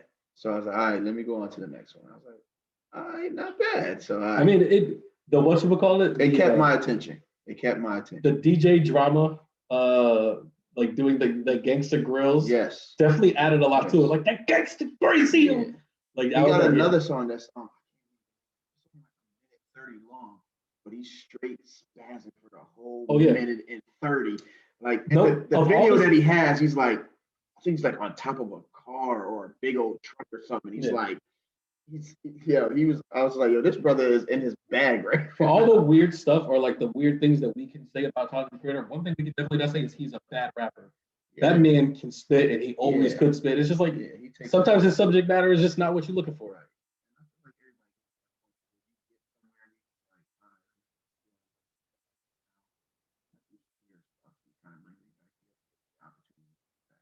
All right, so we both have Tyler at our number 3. Your number? Are you going to go with your number 2, or are you just going to go straight to your number 1? No, I'm just gonna say Cole and Nas is one that is respectfully together at 1 and 2. I don't know which one. I'm gonna wait to see what happens. You don't know which one is better, bro. I could listen. I'm gonna be honest with you. I could throw on Cole's joint and go straight through that joint and ride in my car the entire time, and then turn around and throw Nas on and do the same exact thing, bro. Like that's just joints. That's how what good artists are supposed to do with albums. That's how your albums are supposed to be. If I had to make a pick right now, I can't. I'll make a pick. Right now, my leader, my front runner for album of the year is J. Cole. I think the off season, it's short. What's it called? It's only what 12 songs, 14 songs. You say a lot with a little. That's what I mean, and it's like it gives me like exactly what I want. Like we get in and out. I don't think it is Cole's best work, but I do think it belongs in that tier with his best work. It's just like towards the bottom. Yeah. Like I'm a big fan of KOD is my favorite Cole album, followed by Born Sinner. I think Forest Hills Drive is his best album, and I think the off season goes right underneath those 3 in whatever order that you put them in. I think Cole is, like you said, he's in his bag. Like he is like he is a master of his craft, and it's like out of the big 3, which are Drake, Kendrick, and Cole, he's spitting. He's the only one that is spitting. He is dropping these albums. And it's like, he made the freestyle. And then he dropped a little freestyle joint right after. And he says that he's in bronze. And I'm like, Cole, like, I don't think that you're in bronze the way you think. The thing is, you don't said that to let people know. He is humble. But we all know that is. And if you listen to Forest Hills Drive, at the end of Fire Squad, when he says, like, any man that tries to reach for the crown, like he's a coward. Like bang, here goes little old Jermaine with all the strength in his veins. You know what I mean? And it's just like he doesn't really need the crown, but it's like honestly, it's like Drake sells more. Like that's what he does out of the 3. And it's like Kendrick, like he first of all has like a rabid fan base, and like he's the most aggressive of them. Like, and like Cole sits in the middle child. Look at that. Mm-hmm. And it's just like he doesn't sell as much. He's not really too aggressive, but when he decides to get aggressive, the bars are there. He's really turned up the feature game. Every single feature that he won a Grammy with 21 Savage. And it's just like he finally is putting features on his album. Like we went through Forest Hill Drive and KOD with no features, and those were great albums. Yeah. He finally put some features on here. For some reason, he's the only person that can make 21 Savage rap. And it's like he's on the song with 21 Savage, and for some reason I like 21 Savage's part more because Cole is like setting the ground. To me, it's like it was perfect. I thoroughly enjoyed it. King's Disease 2 by Nas is my number 2. I really, really liked it. I just saw Nas in concert. He did the entire album. He did the entire Illmatic, and then he put his the stuff in there. Like he did Made You Look, all that stuff. I Can. If I Rule the World, but he did all of Illmatic. He did all of his new album, and it's just like it is. I think what I like most about it is Nas went through this weird period right before both the King's Disease album, and I think right before Life is Good, where he was trying to fit what the new sound is. And it's like Nas, why should Nas be in the same category as Young Thug? So he was rapping on Young Thug type beats, and he was trying to do stuff like them. And these last 2 King's Disease albums, it's like, no, I'm going to go into the lab with The Alchemist. I'm going to go into the lab with Hit Boy. And it's like, we are going to take newer beats and be like, what are the best beats for Nas? And it's like, he has 2 or 3 songs on there where he does do the speed rapping and he does do the stuff. And it's like, listen, young boys, I know you're thinking this is your bag, but I can do that too. And it's sublime. It really is a sublime album. Oh, what, the Lauryn Hill? No. Not the Lauryn Hill one? Lauryn Hill. Clarity or something? something like that. But go ahead, Moments. You got the Lauryn Hill joint though. You got the Bible joint. That Moments is hard. Like that Brunch on Sundays. The brunch on Sundays. My two are Pressure and Sunday Rare. Fun Days. Nah, bro, that's Store Run. Store Run. That was like Run. You can tell that's his favorite. So listen, when he's performing, you can tell Store Run is one of his favorites. When I listen to Moments, I always right back out here, like with my guys, like recipes. I'm my guys, but it's just like. Like I could see so many different pictures that's just like coming back to like you got those memories, but like every now and again they hit the front of your brain and you're like, yeah, I remember, like, bro, when I'm in my car and that joint is playing, I lightweight be hoping I hit the red lights just so I got a reason to run it back, man. Like, yeah, man, like no disrespect to Cole, I'm going Nas. I was just about to say, I was like, you sound like you leaning. Yeah, man, I'm going Nas. What if Nas wins back-to-back Grammys because he got the King's Disease Grammy? He does King's Disease 1 and King's Disease 2. I'm with it. I'm really liking this new Nas wave because I think a lot of our rappers, aside from like Jay-Z, and it's like even he's had some hits and misses, they've had a hard time transitioning into like older when they get older. We've seen Eminem struggle, we've seen Lil Wayne struggle. It's like because they're doing the thing where they're trying to do what the young kids do. It's crazy you bring up Eminem because I was listening to like Collapse. Yeah. And I was like, when the light goes I was up. like, hey, M, are you kind of listening to your own words right now? Because you seem to not be following what I'm saying. Man. Practice what you preach. He was like, listen, man.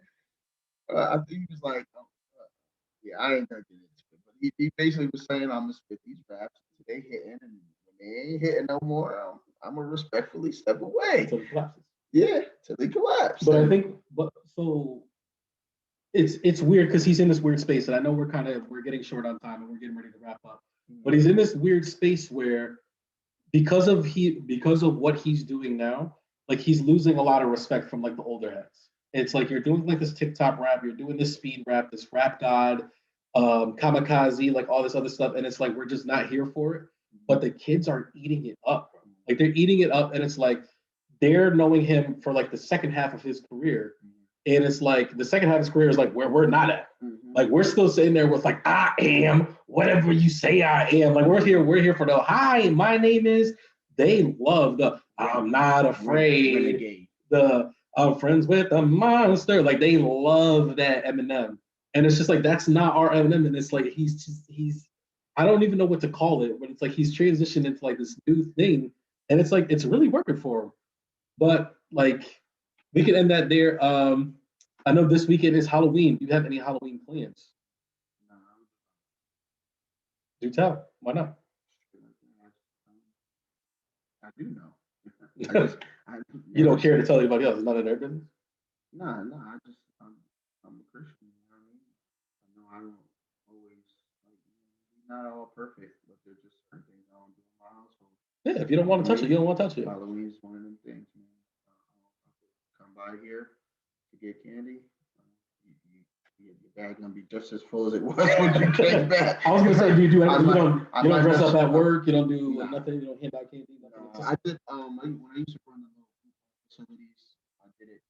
I dressed up a couple times for those kids because I know they come from a setting of trauma where they have never been celebrated and never had an opportunity to feel safe and do things that other kids get to do. So I did it like in that setting, but it wasn't like we was going out. We kind of had like an in the house party. Everybody was allowed to get dressed, got pizza, cake, and stuff like that. Okay.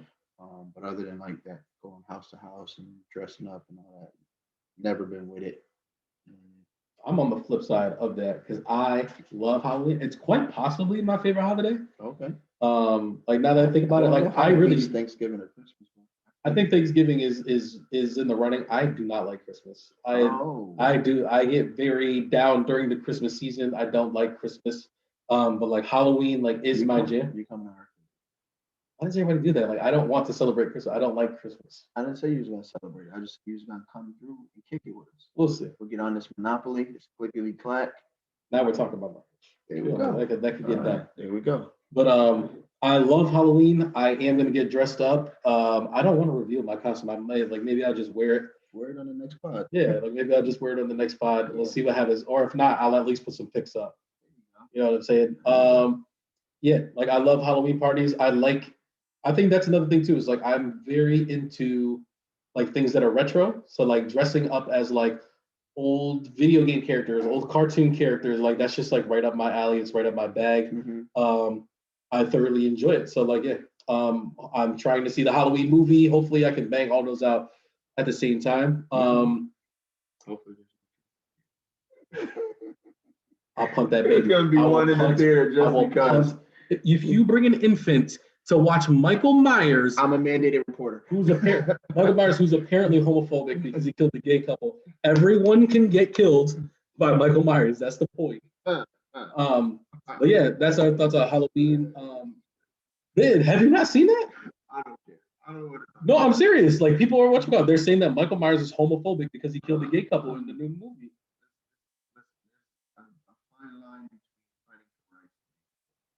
We'll talk about that. Does that mean? And it's like Michael Myers is a serial killer. Do you think that we care that he's like homophobic? Regardless of the thing. There's a couple things I wanted to plug. I'm wearing the shirt right here for Whitley's Home Improvement. You know what I'm saying? Got to do the family business. Call up my guys. Go to @Whitley Home Improvement on Instagram. So that way you can get some of these young boys in your kitchen, in your basement. We all got some work that we need to get done. So like, make sure you hit them up. Tell them that I sent you. I'm also wearing this hat, Emery Harlow. They're @Emery X Harlow on Instagram as well. They got hats, they got t-shirts. I don't think they got them in my size yet. Like I said, I'm a queen size mattress, so like it takes a little bit to get some things that fit me.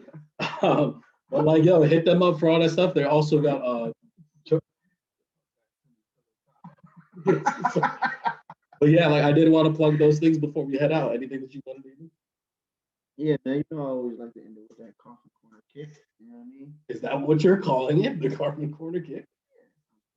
Okay. I'm not mad at it. We'll see what happens. We'll see if it sticks. We got to get a dope graphic for that. That would be dope. By the way, if we know any editors, we are looking for an editor. Like, yo, what? I mean, we could pay you a wings and stuff like that right now. Like, but like, you want to come edit these videos, put some graphics in here. We're also looking for some sponsors. So Wings Over Springfield, if you want to hit me up, Coca-Cola, hit me up. I'm your guy. Like, no, hit me. I will be the biggest Wings Over Springfield shill. I will eat Wings Over Springfield with your logo on. I will wear wings at, like, let's go. Get me some free wings. What was it? Xbox, holla at me. Hey, listen, if you local, we love supporting Black-owned. Especially wings. Yeah, we love supporting young entrepreneurship. So if you ever want to get plugged for something, you know what I mean, you want to wait till our views get up, that's going to be on you. You know what I mean? You get in on the ground floor, then it might make it a little easier for you. But we like to make sure that your word get out there because, you know, one hand wash the other, both hands wash your face. All right. So one thing that I've been talking about for the last 3 weeks, I'm talking to the young boys that I've been coaching and some of the kids that I work with, is just a common quote that I've been telling them is like, hey, you can't always want to fight your brother, but be afraid to fight the bully down the street. All right. I know a lot of the kids be like, what does that mean? Like, all right, when we have football practice, we clap at each other at football practice. We want to make the tackle. We want to talk crazy to each other. Or when we in our house, we show a certain level of aggression towards our family members because we don't know how to output that energy in the right manner. But as soon as we see an opponent from down the road that doesn't look like us, we don't give them that same energy. Or if we're mad at somebody, we bring that energy home rather than giving it to the person who should have already been the person getting that energy because they were the trigger, you know? So learn how to rationally detach, all right? Like if you're going to be consistent, then be consistent. The same energy that I have here, I'm going to have for the people that trigger me. But I should be wanting to love those who are around me and then giving that energy of a firm stance and consistency to those people who are threatening, the ones that I love that are around me. And threatening, by saying threatening, I don't always mean like their well-being, but just like you threaten your peace. Yeah, your peace, you know, your state of mind, your visual, you being able to move forward. All right. So don't always be willing to attack those that you live around and share a space with. And then when the person comes down the street that's really trying to hinder you, you don't give them that same energy. All right.